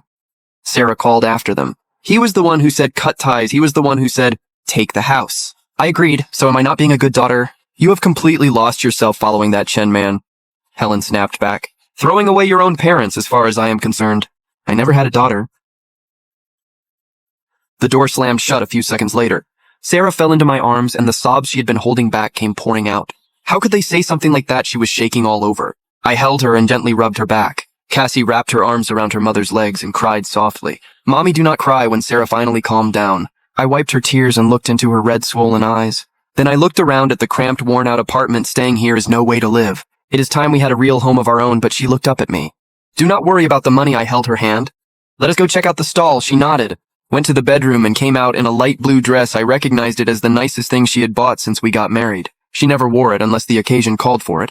Watching her hold up that old dress, something in me ached. There was still over $3 million in the account. It was past time to get her and Cassie something decent. "Let's go." Sarah had changed into the dress and gave me a smile. Off to see our big venture, we headed downstairs. The moment we reached the street, there were 2 quick honks. We turned and a black Mercedes window rolled down, revealing Mr. Liu's grinning face. "Brother, sis, hop in." I was genuinely surprised. This guy did not even bring a driver. He came himself. The car headed toward the southeast district, and along the way, Mr. Liu chatted. "Brother, the Wanjia market was built just to offload some leftover land. It is out of the way. Not quite new town, not quite old town either." He turned onto a slightly run-down road. "This area is a relocation zone. A lot of people were displaced from the old districts and settled here. Wide roads, newer buildings, but amenities have not caught up. No subway access yet." I looked out the window and said, "People move somewhere, they have to live. And where there is living, there is demand." I knew exactly what I was looking at because of the relocation population. This area was going to become one of the most quietly powerful grassroots economic hubs in Ninghai over the next few years, and the Wanjia market, as the earliest and largest wholesale complex in the area, was going to act like a giant magnet. The stalls looked unremarkable now, but they would be impossible to come by before long. Not enough to support 3 generations maybe, but our family of 3 would live very comfortably for life. Easily, the car pulled up outside the market. Sarah looked at the empty parking lot and quiet entrance and frowned quietly. "Zuisheng, are you sure about this?" Mr. Liu said sincerely. "Brother, I have a few small units on Binjiang Road, waterfront strip. Prime location, I can sort one out for you." I shook my head. "Binjiang Road does not fit what we do. This is the right spot. Do not let the quiet fool you. This place is going to blow up." Mr. Liu smiled. But his eyes held a question. I casually dropped a line. Mr. Liu, whatever Wanjia shares you are holding, do not rush to sell. If any small shareholders want out, just buy them up. Down the line, this whole southeast pocket is going to be anchored right here. This market is a gold mine every square foot. Mr. Liu's eyes sharpened. Brother, you are serious about this. I met his gaze. Whether it is real is up to you to decide. Mr. Liu went quiet and looked around the empty market perimeter. Lost in thought, let us go take a look inside. He snapped back to his easygoing self and let us in. The property manager jogged over when he saw Mr. Liu. Mr. Liu, show us the empty units. Especially the best spots. The manager led us eagerly, straight to the prime real estate near the main entrance. Mr. Liu, Mr. Chen, take a look at this one. He pointed to a unit about 50% larger than the others. This is one of the biggest units in the market. Location does not get better than this. Great square footage, excellent visibility. Whatever you run out of here looks impressive. The unit itself was solid. Bright and open. Mr. Liu looked over at me. Brother, does this work for you? Cassie's eyes lit up a little. Wait for my call. I shook my head. Not this one. Huh? The manager looked thrown off. Brother, this is the best spot in the place. I shook my head and looked toward the back of the market. Let us go check out the side entrance area. The side entrance. The manager was puzzled. Foot traffic is much lighter over there. It is out of the way. Just take us. We reached the northwest side entrance near the freight lane, and parking lot edge. Foot traffic was thin. Most of the units by the side door were vacant glass coated in dust. My eyes landed on one unremarkable stall. It was not directly facing the side entrance, set slightly back with a load-bearing column right beside it. Without hesitation, I pointed to it.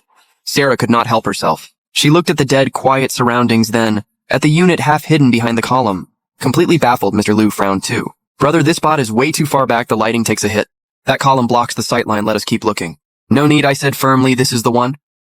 But why this one? Sarah whispered. I lowered my voice because the feng shui here is excellent feng shui. I pointed at the load-bearing column. You see this pillar? In feng shui, it represents a strong backing, solid foundation, and the unit being set back creates what they call a gathering of energy. Wealth flows in and does not scatter.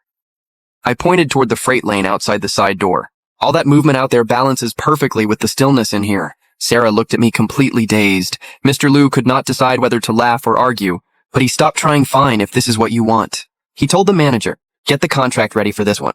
He did not even bother going back to the office. He had the manager bring the paperwork to the Mercedes. Right there in the car, Sarah and I signed the lease. 30-year term, renewable, total rent, $100,000. Basically being handed it for free. Sarah held the contract and broke into the most relaxed smile she had worn all day. Zuisheng, where to now? Now that the stall is sorted, let us look at apartments nearby. If something fits, we will buy a place. Sarah's eyes lit up again. Yes, let us buy a place. Mr. Liu jumped in. So brother wants to buy around here. All right then. Moonview Terrace and Southeast Pearl nearby are both developed by us or our partners. Pick whichever one you want and I will get you the lowest price. I shook my head. None of those. Let us just go look at Cozy Garden. Cozy Garden. Mr. Liu paused. That development is from a few years back. All the original buyback units have been cleared and transferred. Those are all resale listings now. I understood what he meant. New builds he could work with. Resale prices were harder for him to influence. I smiled. I get it. New construction is not a priority. The right location is what matters. Mr. Liu made one call and in under 15 minutes, a white van pulled up. The door swung open. Out stepped a man in his 40s with a slight belly. Mr. Liu, you came out yourself. He jogged over with both hands already extended, then turned to us. The name is Joe. Joe Fulai Properties. Whatever Mr. Liu needs, consider it done. Mr. Liu gave a relaxed nod. Fuli, this is Mr. Chen, my guy. He wants to look at units in Cozy Garden. Got anything good? Absolutely, of course we do. Joe Fulai patted his chest. Since Mr. Liu says so. Commission is waived. Consider us friends. 4 units available at Cozy Garden. We walked through them all.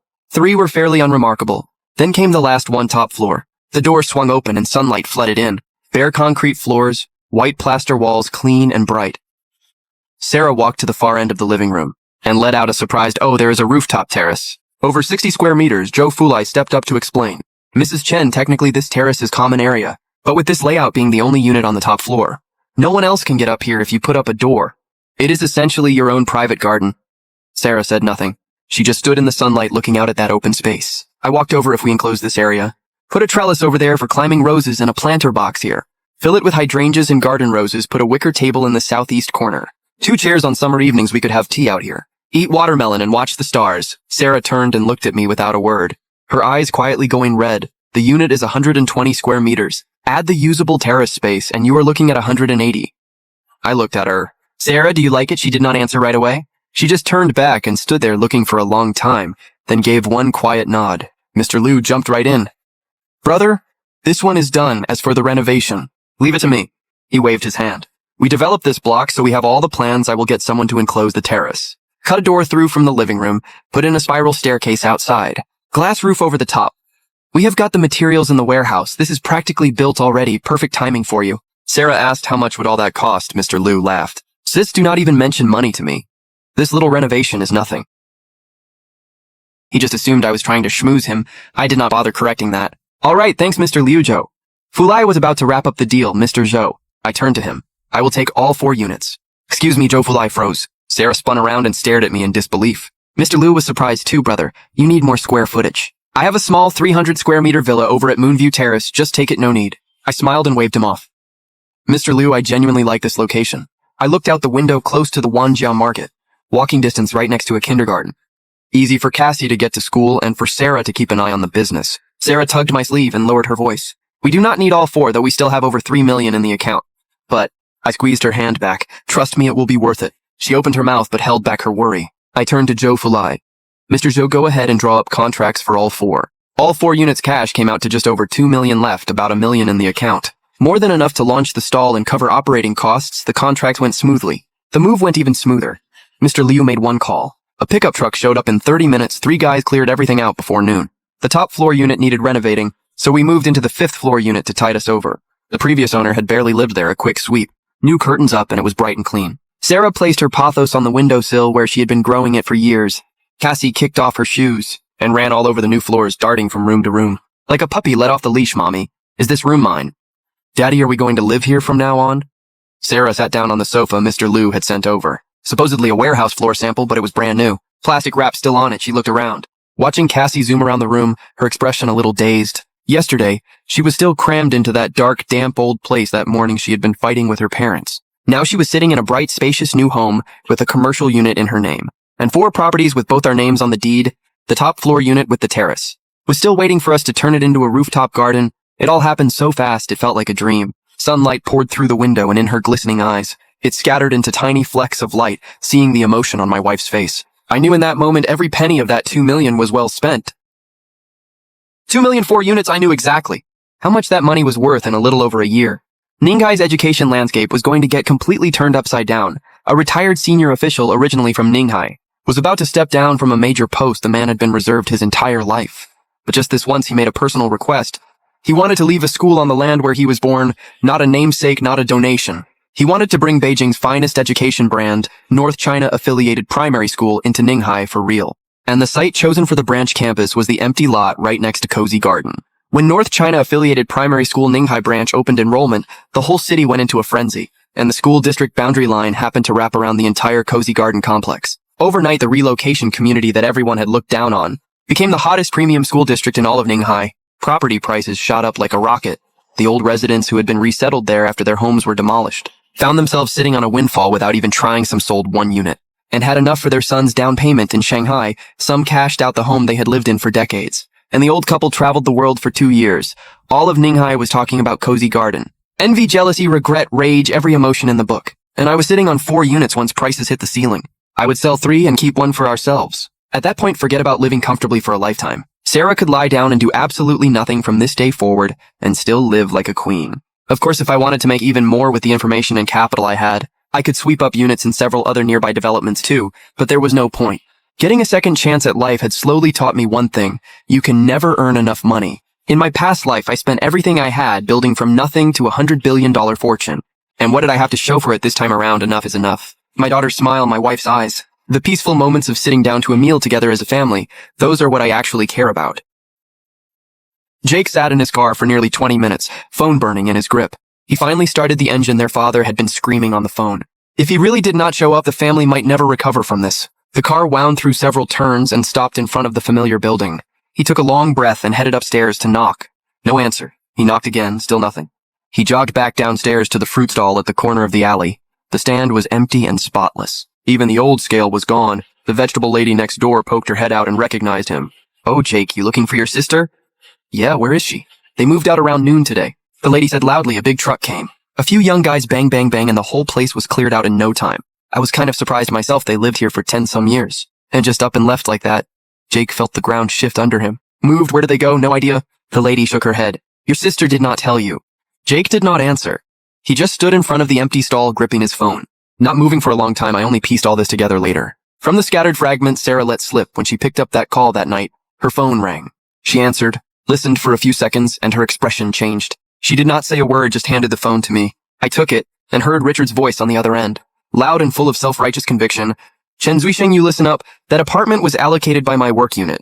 The title is in my name, and I have already put it into the elderly care mortgage program. I am going to finalize the paperwork tomorrow unless you divorce Sarah. You two are not setting foot in that place. I held the phone. Let 2 seconds pass, then said, Dad, we already moved out. There was a 2-second silence on the other end. Moved out? That is right. We left at noon. The place is all yours. Come take it whenever you want another stretch of silence. Then the line went dead.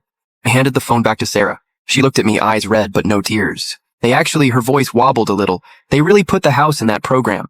Yeah, she lowered her head and held her phone. Not moving for a long moment, then she looked up at me and managed a small smile, whatever. We are not going back anyway. I nodded and pulled her close. The fruit wholesale store at Wanja finished its renovation and opened for business. The first month was slow. Sometimes Sarah would look at the quiet shop floor and a flicker of worry would cross her face. I was not worried. There was still money in the account. The unit was ours, no rent to pay. The top floor was still being renovated. Life moves one day at a time. You live it. You do not race through it 1 month later. Mr. Liu called to say the renovation was done. We went over to take a look. The moment we opened the door, Sarah stopped dead in her tracks. The entire wall between the living room and the terrace had been opened up. Mr. Liu had actually installed a full floor-to-ceiling glass folding door right now. Every panel was pushed wide open. Sunlight poured in from the terrace and the whole room was drenched in gold. The terrace had been completely transformed. The concrete was now decking. A planter box had been built in the corner filled with climbing roses and blue plumbago. The trellis was already up. The vines had not fully climbed it yet, but little green tendrils were already working their way up. In the southeast corner was a round rattan table. 2 chairs, and someone had even set a ceramic vase on the table. With a few hydrangeas in it, a glass roof covered half the terrace, letting in full light. But keeping out the rain, Sarah walked in slowly and stood there for a long time. Then she covered her mouth and her eyes went red. Cassie came in at full volume. The little girl had been downstairs with Mr. Liu's assistant looking at the newly planted apple tree when she turned around and both parents had vanished. She pumped her little legs and bolted upstairs when the door opened. She stopped then. Wow. She sprinted into the living room and spun around, then charged onto the terrace and spun around again. Apple tree, trellis, round table, glass roof, every single thing got its own wow. Mommy, this place is so pretty. I watched the two of them. And in that moment, every billion-dollar contract, every acquisition, every flashbulb moment from my past life was not worth a fraction of this. And good things tend to come in waves. 2 months later, the fruit wholesale store that had been ticking along quietly suddenly blew up. It started with Sarah going viral. That was my idea. I told her, Sarah, you are in and out of the store every single day, all fresh content. Why not try a live stream? You do not need to be salesy about it. Just prop up a phone and film yourself doing what you always do. Selling fruit, stacking inventory, chatting with customers. Sarah looked at me blankly. Live stream? I do not know how to do any of that. You do not need to know anything. I said just be yourself. I got her a couple of outfits, nothing flashy or over the top. Just a linen button-down shirt and a plain apron. Hair in a quick ponytail, clean and fresh. No crazy filters on the lighting either. Just one warm fill light aimed at the fruit display. The background was the stall itself. Wooden shelves stacked neatly with in-season produce. Handwritten price tags slightly crooked. Written by Cassie, the first week averaged maybe 3 to 5 viewers at a time.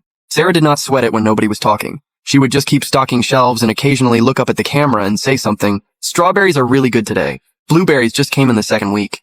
One night she was scrolling her phone and came across a story about a blueberry farm in a neighboring province with unsold inventory, farmers sitting by their fields looking defeated. Sarah watched it several times, and the next morning she called her supplier and bought 500 pounds straight out. She did not make a thing of it.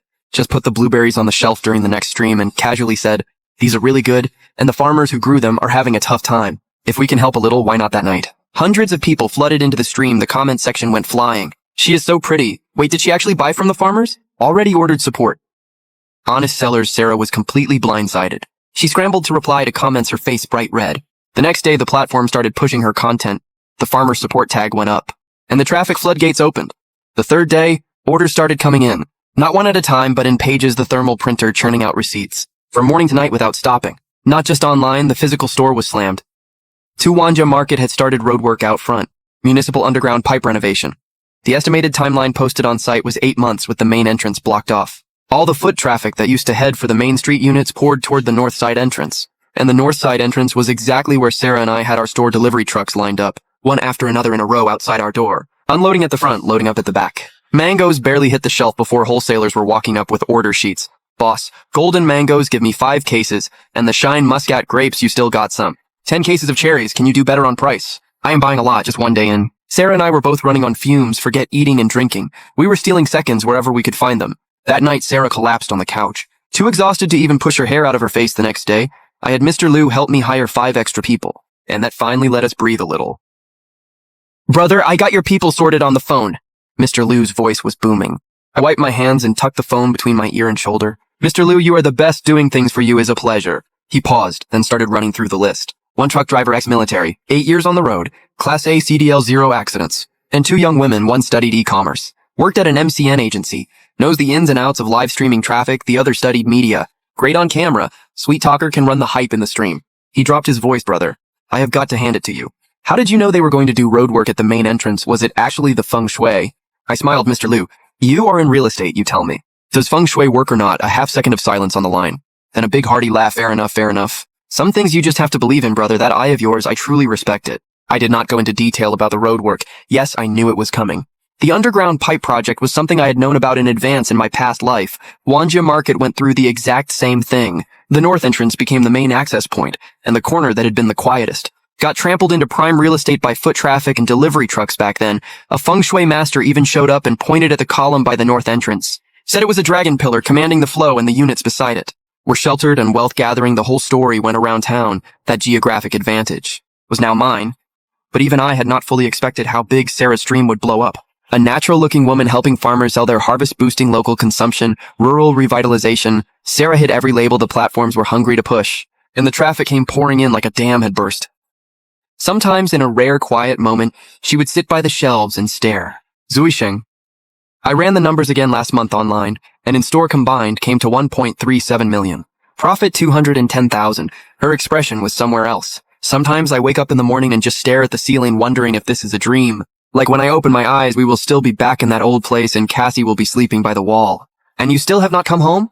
She did not finish the thought. I took her hand. It is not a dream. And even if it were, it is a dream we built ourselves. She looked up, her eyes going a little red. I needed to redirect my wife's attention, Sarah. Yeah, the most important thing for us right now is not making more money. She turned to look at me. I said Cassie has her follow-up appointment next month, and her preschool has started giving homework. Sarah was quiet for a few seconds. You are saying I am not spending enough time with her. I am saying we are not short on money anymore. I looked her in the eyes. What we are short on is time with her while she is growing up. She took a slow, deep breath, I know. But I cannot seem to stop. Sometimes I feel like if I slow down, it will all disappear. It will not, I said with a smile. But then she suddenly frowned and said seriously, Cassie starts first grade next year and the public school closest to us is really not great. The good ones in the city either require you to be in the right zone or you pay a transfer fee. The school district apartments in the city center, those tiny, outdated places are going for 45,000 per square meter. A 50 to 60 square meter unit starts at 3 million. She was picking up speed. Like something was pushing her forward. No, I need to earn more. Watching her, I could not help but laugh. Sarah, relax. Our daughter is a lucky kid. Good things come to those who wait. She looked at me puzzled. Not quite following, I did not rush to explain. The North China affiliated primary school news could not be mentioned. Yet the timing was not right. But when that announcement dropped, half of Ninghai was going to lose its mind. She sprinted into the living room and spun around. Then charged onto the terrace and spun around again. Apple tree, trellis, round table, glass roof, every single thing got its own wow. Mommy, this place is so pretty. I watched the 2 of them. And in that moment, every billion-dollar contract, every acquisition, every flashbulb moment from my past life was not worth a fraction of this. And good things tend to come in waves. 2 months later, the fruit wholesale store that had been ticking along quietly suddenly blew up. It started with Sarah going viral. That was my idea. I told her, Sarah, you are in and out of the store every single day, all fresh content. Why not try a live stream? You do not need to be salesy about it. Just prop up a phone and film yourself doing what you always do. Selling fruit, stacking inventory, chatting with customers. Sarah looked at me blankly. Live stream. I do not know how to do any of that. You do not need to know anything. I said just be yourself. I got her a couple of outfits, nothing flashy or over the top. Just a linen button-down shirt and a plain apron. Hair in a quick ponytail, clean and fresh. No crazy filters on the lighting either. Just one warm fill light aimed at the fruit display. The background was the stall itself. Wooden shelves stacked neatly with in-season produce.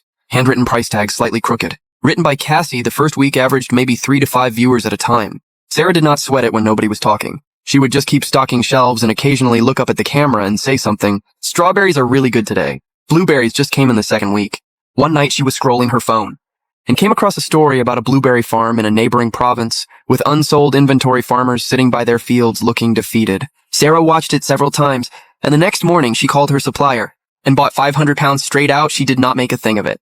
Just put the blueberries on the shelf during the next stream and casually said, "These are really good, and the farmers who grew them are having a tough time. If we can help a little, why not that night?" Hundreds of people flooded into the stream. The comment section went flying. "She is so pretty. Wait, did she actually buy from the farmers? Already ordered support." Honest sellers, Sarah was completely blindsided. She scrambled to reply to comments, her face bright red. The next day, the platform started pushing her content. The farmer support tag went up, and the traffic floodgates opened. The third day, orders started coming in. Not one at a time, but in pages, the thermal printer churning out receipts. From morning to night without stopping. Not just online, the physical store was slammed. Tuwanja Market had started roadwork out front. Municipal underground pipe renovation. The estimated timeline posted on site was 8 months with the main entrance blocked off.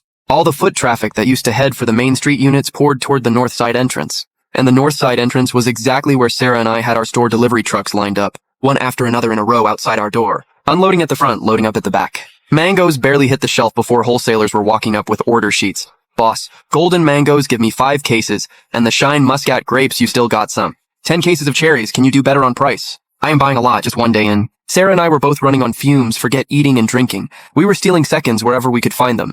That night, Sarah collapsed on the couch. Too exhausted to even push her hair out of her face the next day, I had Mr. Liu help me hire 5 extra people, and that finally let us breathe a little. "Brother, I got your people sorted on the phone." Mr. Liu's voice was booming. I wiped my hands and tucked the phone between my ear and shoulder. "Mr. Liu, you are the best. Doing things for you is a pleasure." He paused, then started running through the list. 1 truck driver, ex-military, 8 years on the road, Class A CDL 0 accidents, and 2 young women, one studied e-commerce, worked at an MCN agency, knows the ins and outs of live streaming traffic, the other studied media, great on camera, sweet talker, can run the hype in the stream. He dropped his voice, "Brother, I have got to hand it to you. How did you know they were going to do road work at the main entrance? Was it actually the feng shui?" I smiled. "Mr. Liu, you are in real estate, you tell me. Does feng shui work or not?" A half-second of silence on the line. Then a big hearty laugh. "Fair enough, fair enough. Some things you just have to believe in, brother. That eye of yours, I truly respect it." I did not go into detail about the road work. Yes, I knew it was coming. The underground pipe project was something I had known about in advance in my past life. Wanja Market went through the exact same thing. The north entrance became the main access point, and the corner that had been the quietest got trampled into prime real estate by foot traffic and delivery trucks back then. A feng shui master even showed up and pointed at the column by the north entrance. Said it was a dragon pillar commanding the flow and the units beside it were sheltered and wealth gathering. The whole story went around town. That geographic advantage was now mine. But even I had not fully expected how big Sarah's stream would blow up. A natural-looking woman helping farmers sell their harvest, boosting local consumption, rural revitalization. Sarah hit every label the platforms were hungry to push, and the traffic came pouring in like a dam had burst. Sometimes, in a rare quiet moment, she would sit by the shelves and stare. Zuisheng. I ran the numbers again last month online, and in store combined came to 1.37 million. Profit 210,000. Her expression was somewhere else. Sometimes I wake up in the morning and just stare at the ceiling wondering if this is a dream. Like when I open my eyes, we will still be back in that old place and Cassie will be sleeping by the wall. "And you still have not come home?" She did not finish the thought. I took her hand. "It is not a dream. And even if it were, it is a dream we built ourselves." She looked up, her eyes going a little red. I needed to redirect my wife's attention, Sarah. "Yeah, the most important thing for us right now is not making more money." She turned to look at me. I said, "Cassie has her follow-up appointment next month, and her preschool has started giving homework." Sarah was quiet for a few seconds. "You are saying I am not spending enough time with her. I am saying we are not short on money anymore." I looked her in the eyes. "What we are short on is time with her while she is growing up." She took a slow, deep breath. "I know. But I cannot seem to stop. Sometimes I feel like if I slow down, it will all disappear." "It will not," I said with a smile. But then she suddenly frowned and said seriously, "Cassie starts first grade next year and the public school closest to us is really not great. The good ones in the city either require you to be in the right zone or you pay a transfer fee. The school district apartments in the city center, those tiny, outdated places, are going for 45,000 per square meter. A 50 to 60 square meter unit starts at 3 million. She was picking up speed. Like something was pushing her forward. "No, I need to earn more." Watching her, I could not help but laugh. "Sarah, relax. Our daughter is a lucky kid. Good things come to those who wait." She looked at me puzzled. Not quite following, I did not rush to explain. The North China affiliated primary school news could not be mentioned. Yet the timing was not right. But when that announcement dropped, half of Ninghai was going to lose its mind. The fruit wholesale business kept snowballing, getting bigger every month. We got the company registered. I came up with the name Dream Life Produce. When Sarah saw those two characters side by side on the business license, the corner of her mouth curled up. Official now, I suggested she pay the staff a little better. She nodded and bumped everyone up a notch, and the store ran a lot smoother. The two of us finally did not have to be on the floor every single day, especially the stream. The girls picked things up fast, Sarah only showed up at set times. But every time she went live, the comments exploded. Somewhere along the way, she picked up the nickname Fruit Queen, and it just stuck. One afternoon, Sarah's phone rang. She hung up and told me, "The management office at the old market called. They want me to come pick up my deposit refund." How much I laughed. That is nothing we make. That in half a day now still does not mean I should just let them keep it. She gave me a look and was already putting on her shoes. 20 minutes later, Sarah stood at the entrance of that familiar alley. The old beat-up fruit stand had a new owner and a bright new sign. She stared for a few seconds, then shook her head, turned and headed to the management office. This is all what she told me when she got back. When Director Joe saw her walk into the office, she was like a completely different person, all warm smiles after finishing the paperwork. Director Joe kept her chatting and asked where they were living now. Sarah said casually, right next to Wanjia Market. Cozy Garden. Director. Joe's eyes went wide. Cozy Garden, you live at Cozy Garden.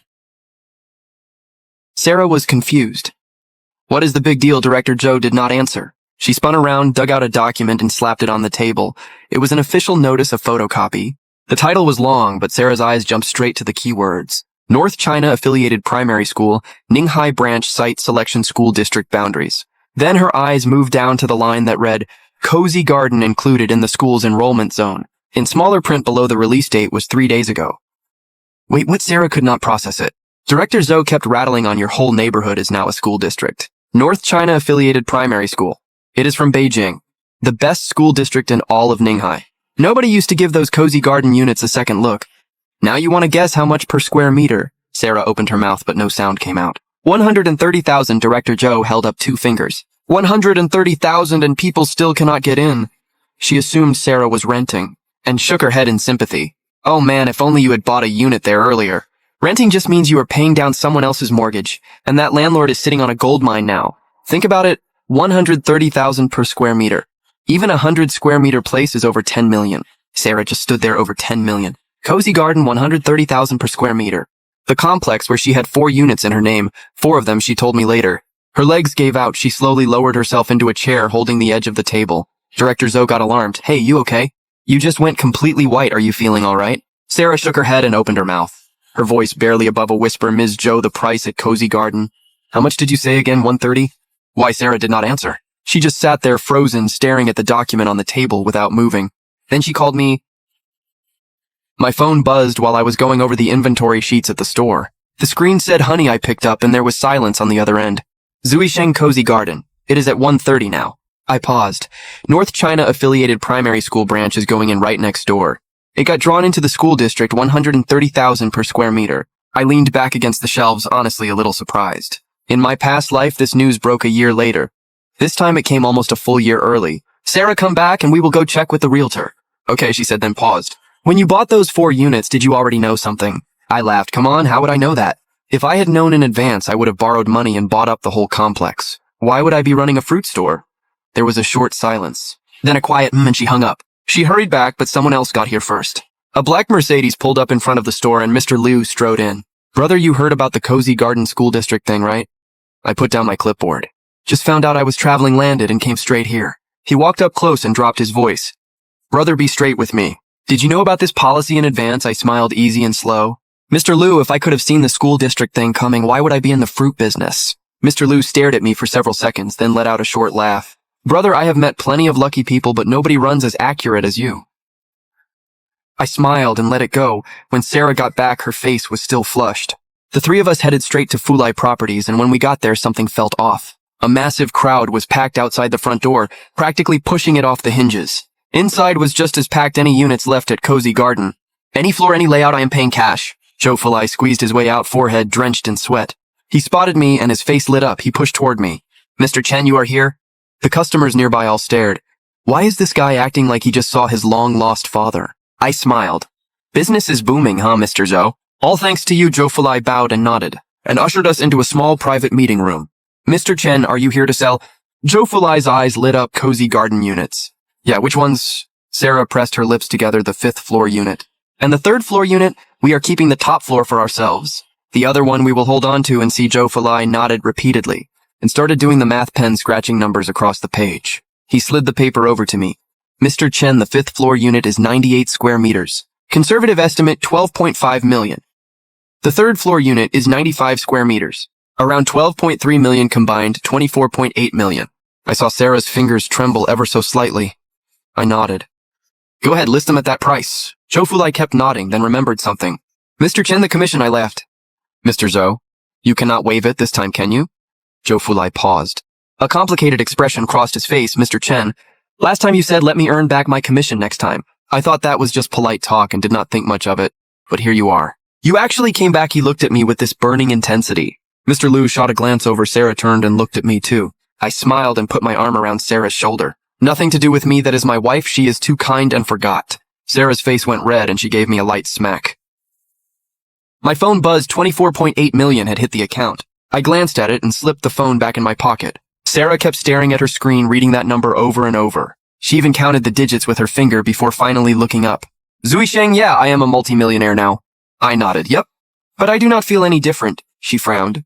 Looking genuinely puzzled, the numbers are in my phone. The apartments are still right there. The store is still just as busy. How am I suddenly a multimillionaire? Mr. Liu burst out laughing. Sis, you have got to start living like one. That is how it feels real. Brother, take my advice, upgrade the house, big villa. We just launched a new batch of detached homes over at Jade Lake. Great setting, private courtyard, garage, the whole deal. I will set one aside for you, the best one, my way of saying thanks. He meant every word and I knew exactly what he was thinking. Once the Cozy Garden School District News dropped the properties and Wanjia's shares he had been sitting on shot up even more than mine. This one move made him more than developing 2 whole residential projects. He wanted to keep me close even more now. But I shook my head. I appreciate it, Mr. Liu, but we are not moving. Sarah nodded firmly beside me. That is right. I have not even had enough time in our rooftop sunroom. The roses on the terrace just bloomed.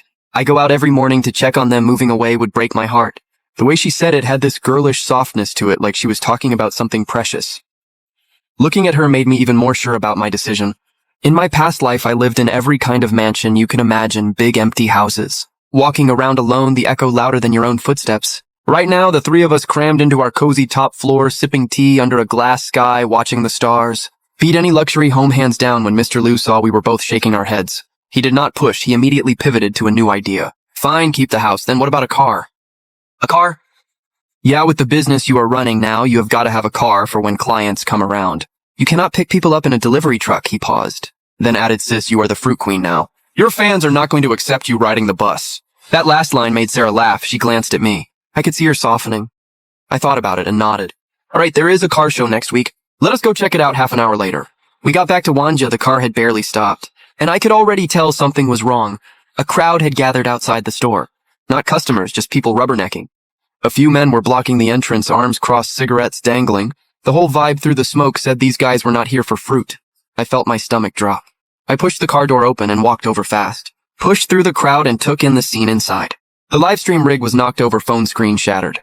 The fruit bins that had been perfectly stacked were overturned, tangerines rolling all over the floor. The girls were huddled in the corner, faces drained of color.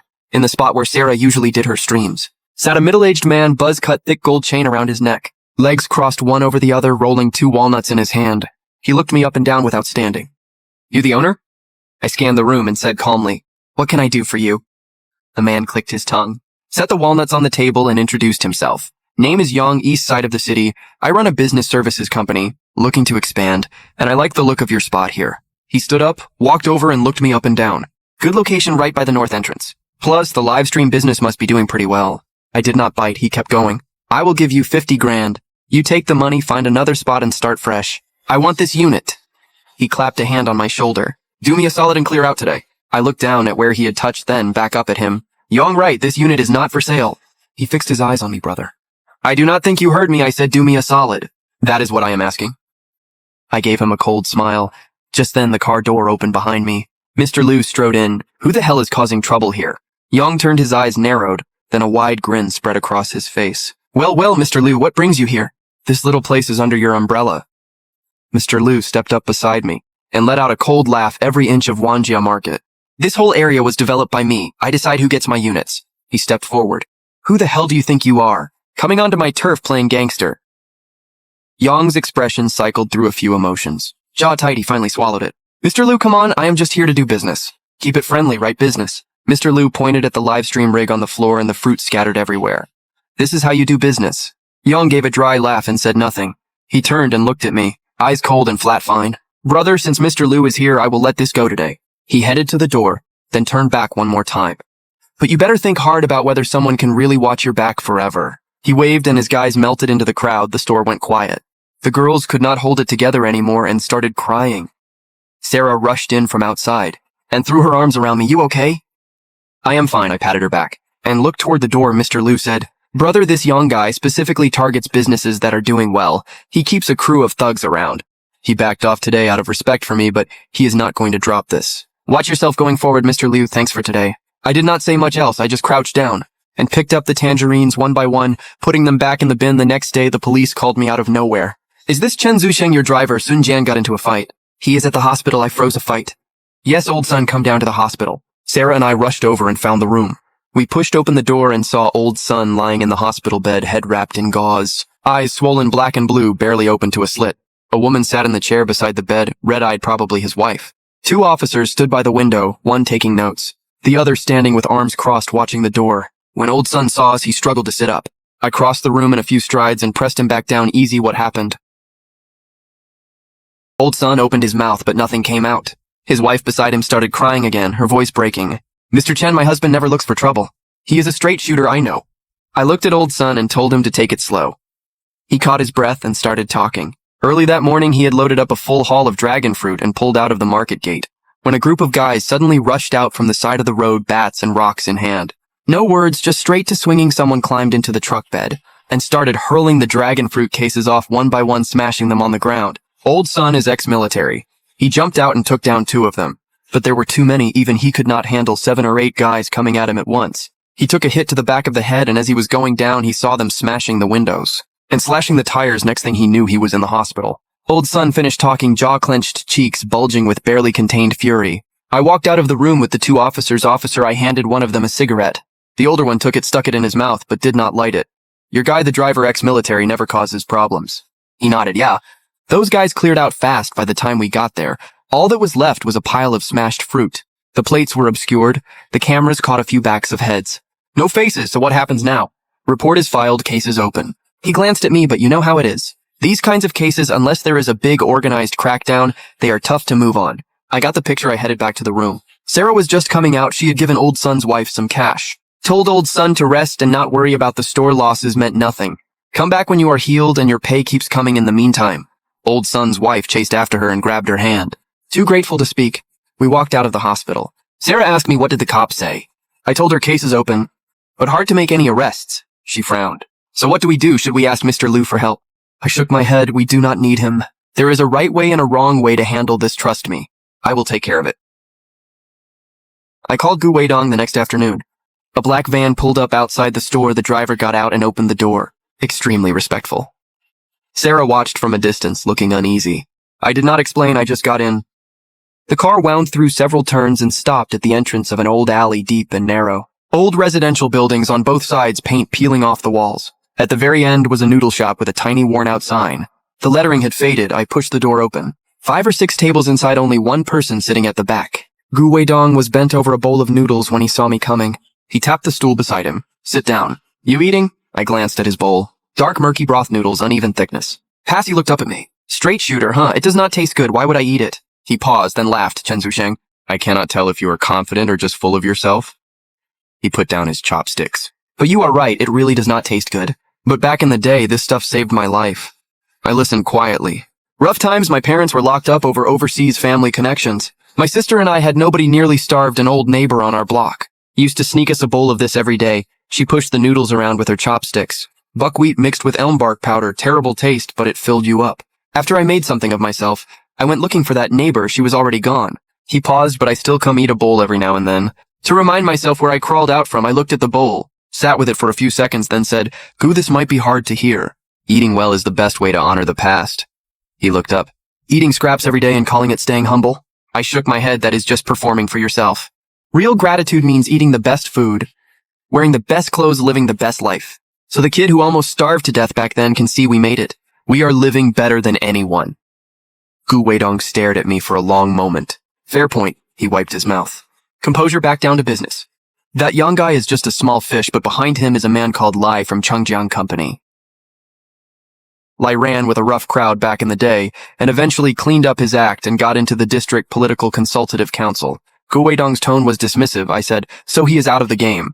Still acting like this, he does not have a choice. Gu Weidong leaned back. He is somebody else's blade. It is not that he wants to cause trouble, it is that if he does not, they just pick up a different blade. I nodded. So he is never really out. Gu Weidong smiled a little. I will handle this for you. Thanks, hold the thanks. He looked at me. My daughter's birthday is next week. Small get-together. Bring your daughter. I looked at him. Sounds like you two are doing well. Gu Weidong's expression softened. Thanks to your tip after I found Nuan. I put in a lot of effort. I have been turning down outside stuff lately. Home with her every day. She paused. She never had a dad growing up, now she does. But she does not have many friends yet. I want to find her some kids her own age. How old is your daughter? 5. My Nuan is 6. They will get along great. He looked at me. Bring your wife and kid next weekend. I nodded. Sounds good. When I got home, Sarah was out on the terrace watering the roses. I filled her in.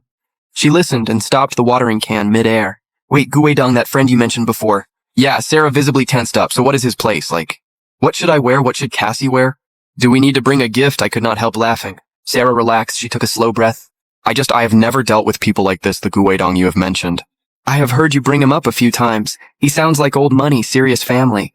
I thought about it. His grandfather is the real deal. Old establishment family for sure. Sarah went pale. But then I added Gu Weidong himself is the biggest underachiever in that family. He and I are cut from the same cloth, just a couple of misfits. Sarah gave me a look. I put my arm around her. Stop overthinking it. Let us go get you and Cassie something nice to wear tomorrow. Then swing by the car show, and next weekend we roll up in style. Looking good, trust me. These are just regular people. Probably doing a little worse than us right now, she laughed, and gave me a light smack. The next day, in the fanciest department store in Ninghai, I picked out a cream-white dress for Sarah. She took it into the fitting room, and a few minutes later, the door opened and she walked out. I stopped. The dress fit perfectly. The cream-white made her skin look even brighter, her hair down. She tilted her head slightly, looking at me, and in that moment, I thought of all the celebrities and models I had seen in my past life, but not one of them had ever hit me like this. Does it look good? She asked quietly. I did not answer. I just kept looking at her. The sales associate said softly, Ma'am, this dress was made for you. Sarah smiled and glanced in the mirror. Then she picked up the price tag and her smile froze. She turned to me, eyes wide with alarm. Babe, 6,800, wrap it up. I handed my card to the associate and pointed at another piece. That one and the skirt next to it, bring both for her to try. Sarah grabbed my arm and dropped her voice. Way too expensive, I ignored her, and nodded at the associate to go get them. The girl's eyes lit up. She walked briskly toward the rack a few minutes later. The fitting room door opened and Sarah stepped out in a deep navy velvet gown. The neckline was just right, the waist elegantly defined. I had her try a light gray knit set and then a minimalist black dress. Every single one looked incredible, not because of the clothes, but because she made them all look incredible, wrapped them all up. After the card went through, the associate returned it with both hands. Ma'am, let me get your items packaged up. Just then, Cassie tugged my hand. Daddy, I need to go to the bathroom. I looked down at her. Okay, Daddy will take you. I turned to Sarah. Stay here and collect everything. I am taking Cassie to the restroom. Be right back. She nodded. I took Cassie's hand and headed toward the restrooms deeper in the mall. I only found out later that not long after I left, 2 young women walked past the store entrance. One of them glanced inside casually and suddenly stopped dead. Sis. Sarah turned and looked equally surprised. Xiao Yue. It was Sarah's cousin, Lucy Liu. Lucy rushed in and looked Sarah up and down. Sis, it is really you. I thought I was seeing things. Sarah laughed. What are you doing here? Meeting a friend for dinner? Lucy's eyes dropped to the dress. The cream-white dress Sarah had not yet changed out of. Sis, are you shopping here? Sarah tugged at the skirt a little self-consciously. Oh, just browsing. Lucy's friend had stepped inside too, looking Sarah over curiously. Lucy caught herself. Oh, right. This is my cousin, Sis. This is my friend. We are heading to dinner. Nice to meet you, Sarah nodded at the friend. Okay, Sis, we will head up. Call you later. Lucy pulled her friend toward the door once they rounded the corner. The friend immediately grabbed Lucy's arm. Xiao Yue, your cousin is loaded. Lucy blinked. Loaded? No way. Everything in that store starts at several thousand. The friend looked back over her shoulder. I saw a whole pile of clothes on the checkout counter. Were all those hers? Are you serious? Lucy slowed her pace. When Sarah mentioned running into her cousin, I did not think much of it. 2 days later, we headed to the car show with a clear plan. We needed an SUV. Sarah had given me the disclaimer on the way there. Babe, let us not go overboard. Somewhere between 1 and 200,000 is plenty. I nodded, sure, whatever. In my past life, I had driven every luxury car imaginable. A car is just a car to me. We walked the floor, following the crowd. As we passed the Volkswagen booth, Cassie suddenly stopped. Daddy, look, she pointed at something and got super excited. A retro beetle, soft pink against a sea of cold gleaming machines. It looked like something out of a fairy tale, so cute. Cassie tugged my hand. This car is perfect for Mommy. And for me too, I looked down at her. You like it? She nodded like crazy. I looked over at Sarah. She did not say anything. Just looked at the car with the softest expression. Then quietly asked me, how much is it? I knew that look. She clearly loved it, but was afraid of the price. Quietly running the numbers in her head, I waved over a sales rep. Hello, sir, this beetle top trim. MSRP just over 300,000, show discount applies. Sarah quietly pulled my sleeve. Too expensive, babe. I ignored her and asked the rep. Full cash purchase, is the floor model available? Yes, sir. This display unit can be driven off today. Sarah's grip on my sleeve tightened. Babe, I turned to look at her. Both you and Cassie love it. She stood there speechless. The rep watched with a knowing look. But what about meeting clients? She finally found an excuse. You cannot exactly show up to a business meeting in a beetle. Then we just buy a second car too, I said matter-of-factly. I will drive the SUV for clients. This one is yours and Cassie's. She looked at me, eyes going a little red. Here's what we will do. I am putting in the order for your car and the SUV. You go pick the SUV, any brand, any price range, your call deal. She gave a small nod and took Cassie toward the other booths. I handled the paperwork on this end. Half an hour later, everything was done. I was about to go find them when my phone rang. Sarah's voice was clearly off. Babe, where are you? Get to booth 6 now. What happened? They pushed Cassie. Get over here. The last few words were tight with anger and panic. I hung up and got there fast. By the time I arrived, a crowd had already gathered. I pushed through and found Sarah crouched down, holding Cassie tight, glaring at someone across from her, face red with fury. Cassie was in her arms. Shoulders shaking. Across from them stood a woman. Early 30s, black blazer, work badge pinned to her chest, booth manager, arms folded, a few security guards flanking her. What happened? I walked over. When Sarah saw me, she handed Cassie over to me and spun toward the woman. Why did you shove my child? She is 4 years old. Are you also 4? The woman let out a sharp exhale. Ma'am, please control yourself. First, this is our booth, and we have every right to protect our display vehicles. Second, the barrier was right there. Your daughter climbed in herself. Third, she held up 3 fingers. I simply blocked her lightly. She lost her balance and fell. That is not on me. You are making a scene and damaging our booth's image. I can have security escort you out. You can. What? The woman cut Sarah off. If you feel wronged, you are welcome to file a complaint against booth 6. My name is Linda, always available. But I should warn you, we see these kinds of complaints all the time. She said it while letting her eyes drift from Sarah's face down to Cassie in my arms and gave a small dismissive laugh. Kids get bumps and bruises. Just take her home and calm her down. No need to cause a scene. If you are looking to scam us, we have legal counsel.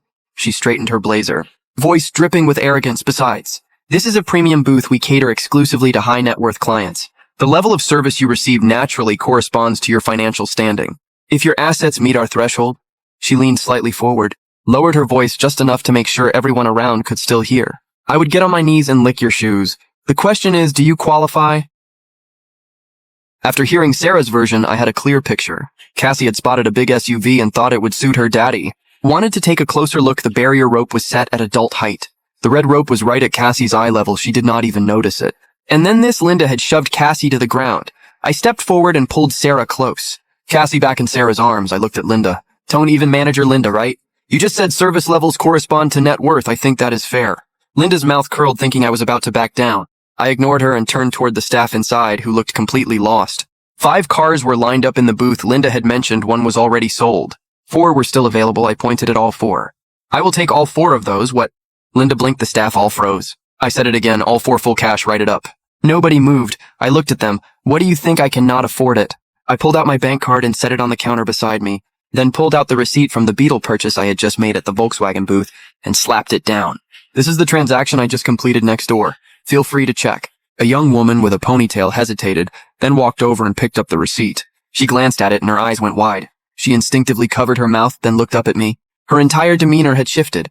Sarah had stopped being angry. She hurried over and grabbed my arm.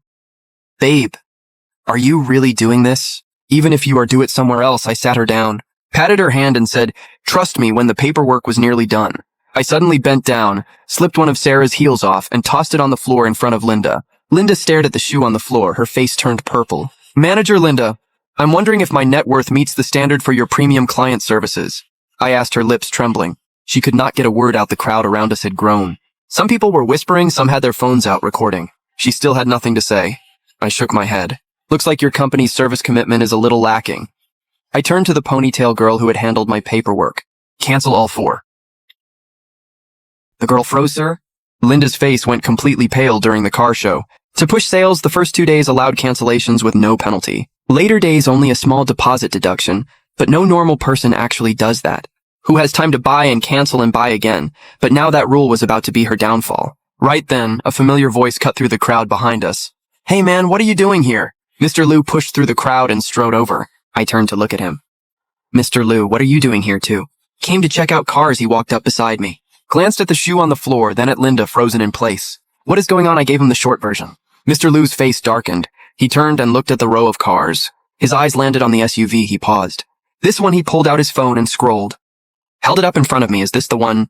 There was a photo on the screen, the exact same SUV. Even the same angle, brother. "This is the one I ordered." "You ordered it right, meant for you." He pointed at the car. "Last time you said no to the house. So I figured I would get you a nice car. This one was set for delivery tomorrow." He turned to Linda, his eyes going cold. "You pushed a little kid." Linda's face lost all its color. "Mr. Liu," I did not know he cut her off. Waved his hand. "Cancel it. I do not want this car anymore." He pulled out his phone and made a call. "Hey Jang, the dark green SUV at booth 6. The one I ordered, cancel it. Yeah, right now." Linda was completely stunned.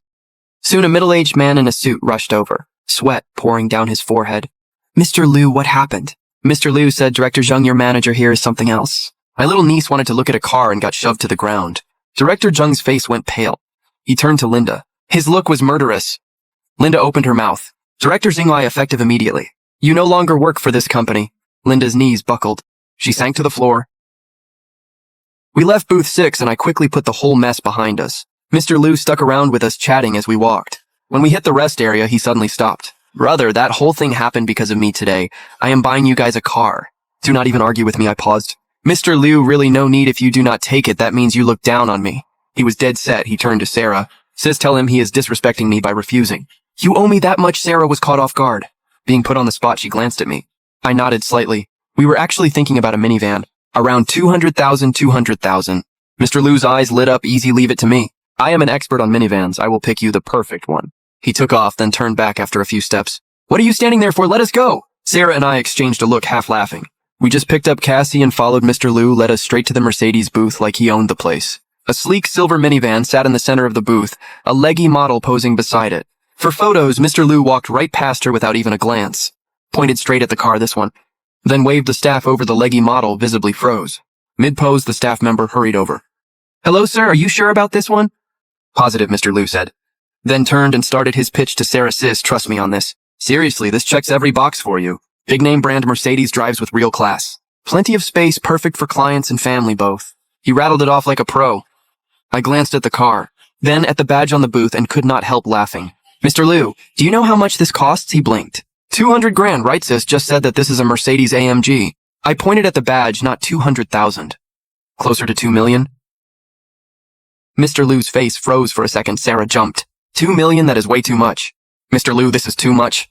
We cannot accept this. Mr. Liu recovered fast. Play dumb, huh? Did not you say 2 million? I must have misheard. Seeing us both stay quiet, he just doubled down. Fine, I will admit it. I did that on purpose. But a 200 grand gift is too cheap for me to give. If I am giving you something, you are taking it. And I am not leaving this spot until you do. He plopped himself down right there. I watched him being so stubborn and just laughed. Mr. Liu had made good money off my tips, but he was never the type to just take. He always found ways to pay it back.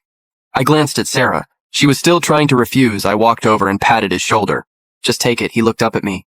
A little surprised, I nodded. Mr. Liu saw me nod and jumped right up, like he was scared. I would change my mind. He waved at the staff. Write it up cash right now.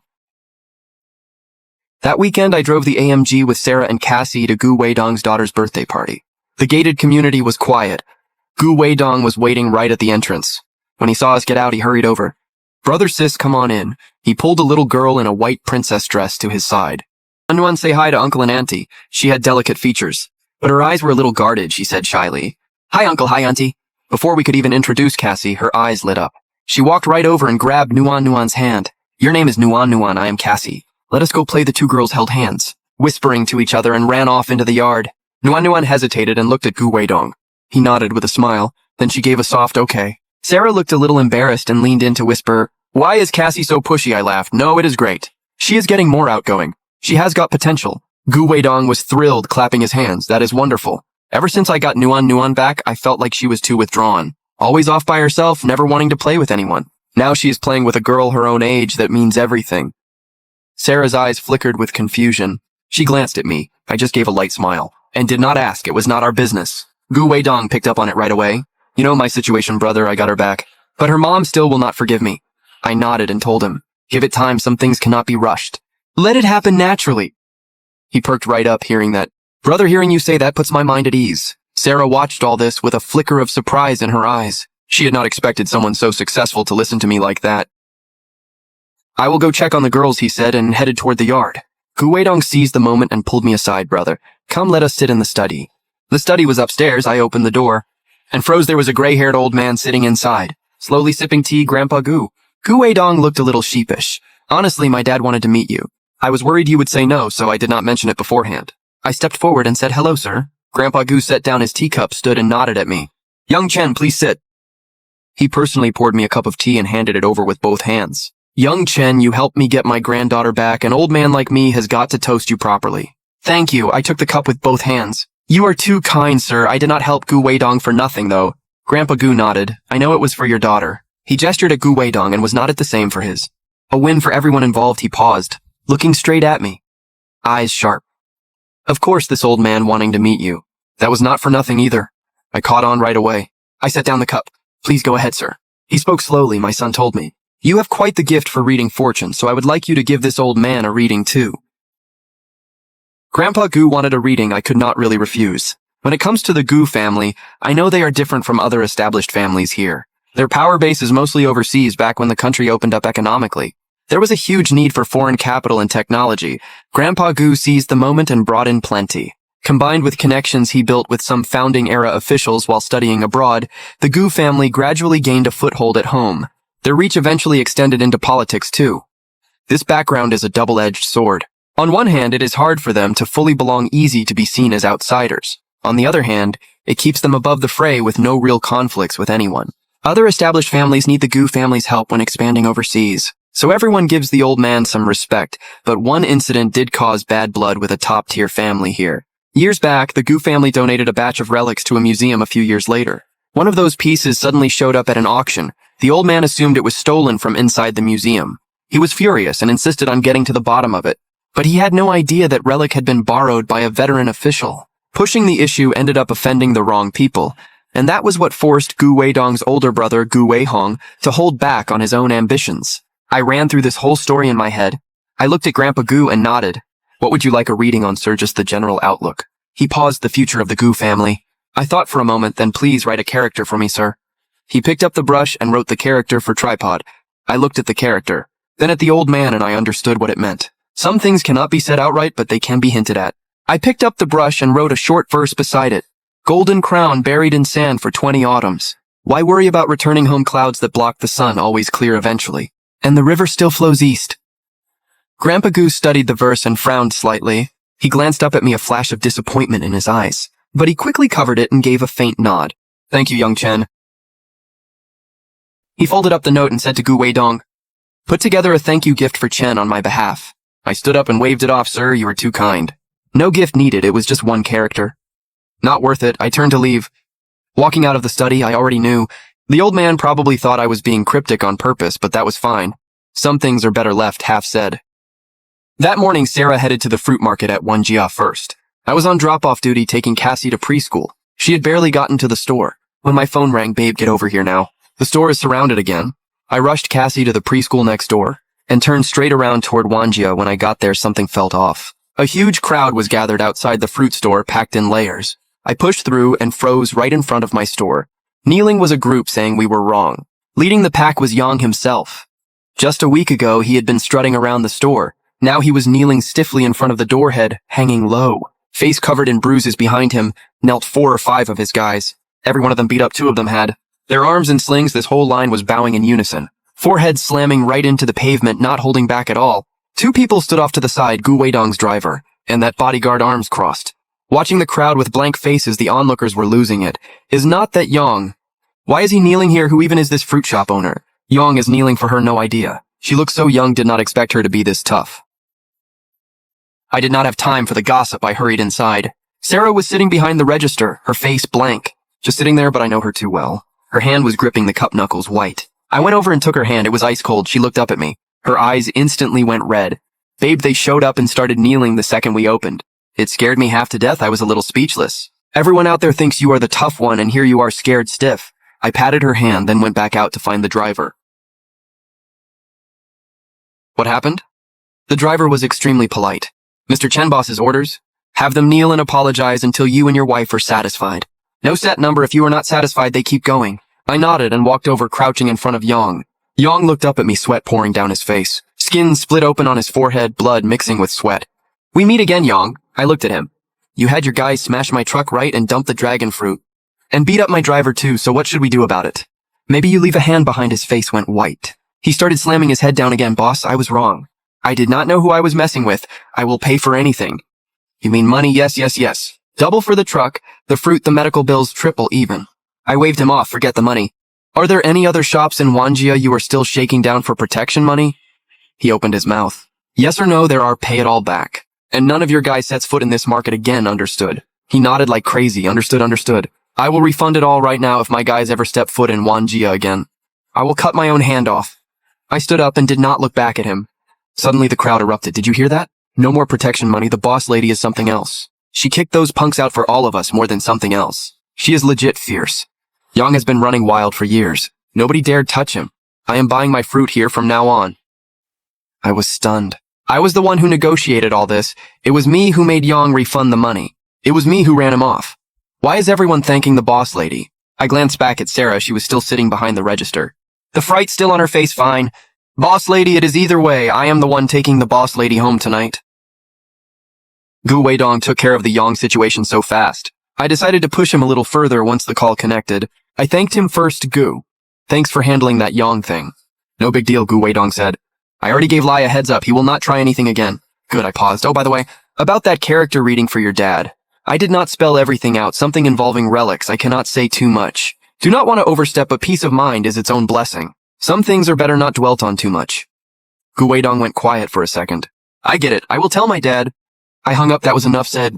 Whatever the Gu family decided after that was not my business. At lunch, we all sat around a small table eating takeout. Deandian was scrolling her phone between bites and suddenly gasped. My family's place is getting demolished. This girl was hired to help Sarah with the live streams. A local from Ninghai, always chatty. Bubbly all day long. What is up? Look at this news push. She handed me her phone. I took it and read big headline: Southwest Old Town redevelopment kicks off. Riverside Business District expansion. The exact same thing I mentioned at Mr. Liu's dinner table. Old Town demolition and the expansion both nailed it. I handed the phone back and kept eating. I caught Sarah watching me out of the corner of my eye. She did not say anything, but I knew that look. She was remembering that day too. I met her eyes and gave a little wink. She blinked, then pressed her lips into a smile and went back to eating right at that moment. A car screeched to a stop outside. A black Mercedes pulled right up to the entrance. The door flew open. Mr. Liu practically jumped out. Brother, he came charging in, sweat still on his forehead. Mr. Liu, what is going on? You have got to help me this time. He plopped down across from me. That Southwest District plan. You saw the news, right? Just saw it. Nailed it exactly. He slapped the table. Everything you said that day came true. New mayor comes in and his first big move is the Old Town redevelopment and the Riverside expansion.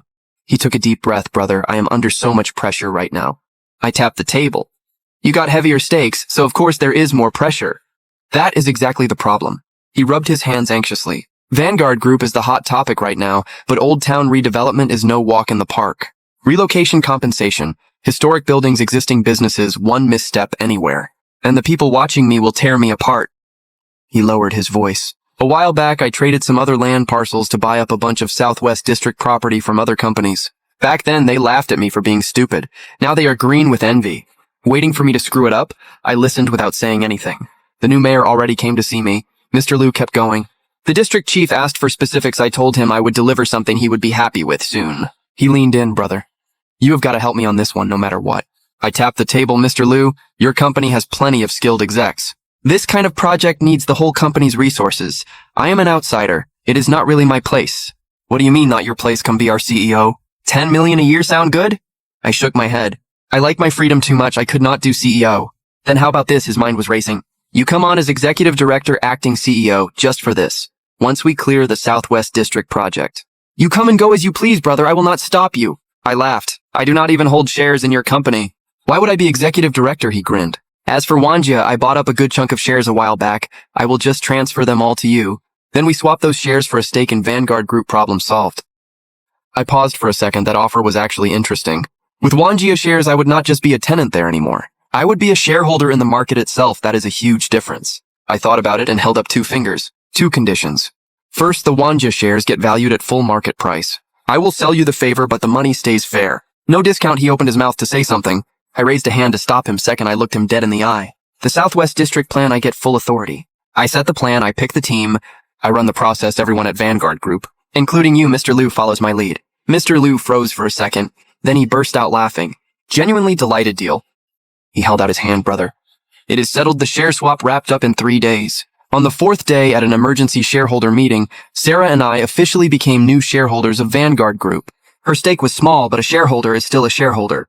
That morning before we left, she stood in front of the mirror for almost 20 minutes. Navy business suit hair pulled up, exposing her pale neck. I paused. First time I had ever seen her dressed like that. Total corporate power woman. The shareholder meeting wrapped up quickly. I became CEO. Sarah sat in the back, quietly watching the whole thing. Then it was time to meet the leadership team. Mr. Liu wanted to bring Sarah along. Sis, you are a shareholder now too. Come listen in. Sarah looked at me, eyes hopeful. I nodded. Let us go listen. The executive conference room was packed with leadership. Familiar faces nodded hello.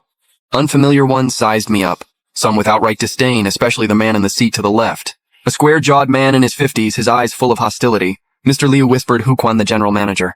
With you here, his power shrinks. After Mr. Liu announced my appointment. He stressed going forward if my opinion clashes with Mr. Chen's. Mr. Chen's call wins. The room stirred. Huquan's mouth twisted downward. I stood and gave a brief introduction. Applause was thin. Huquan did not move. Just as I was about to sit down, he spoke up. Mr. Chen, not even 30, running the company at this age? Has not happened once in Vanguard's history, has it? Someone beside him chimed in. Bachelor's degree. Unrelated. Major real estate has serious barriers to entry. Is Mr. Chen really up for this? I did not answer. A guy in glasses jumped in. The Southwest District project involves relocation and redevelopment. The plan has been revised over 600 pages. Does Mr. Chen feel confident handling that? Right then, Huquan stood up staring at me. I have a specific question. The Southwest District redevelopment has 3 sites with late Qing early Republic-era buildings that need preserving.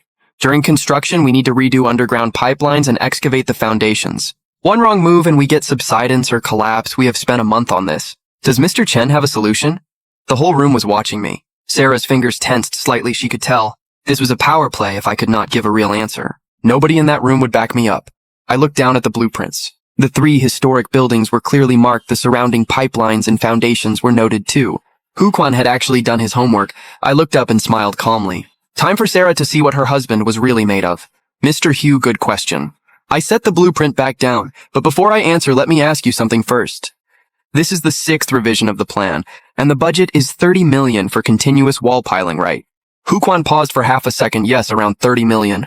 I shifted gears. Then do you know this plan has a fatal flaw? His expression flickered. What flaw? I pushed the blueprint forward. Late Qing early Republic-era buildings have foundations no deeper than 2 meters at most. But you are driving continuous piling down 12 meters straight through the foundation. Once you punch through, it shifts the groundwater flow and erodes the soil under the foundation. This is not preservation. This is accelerated destruction.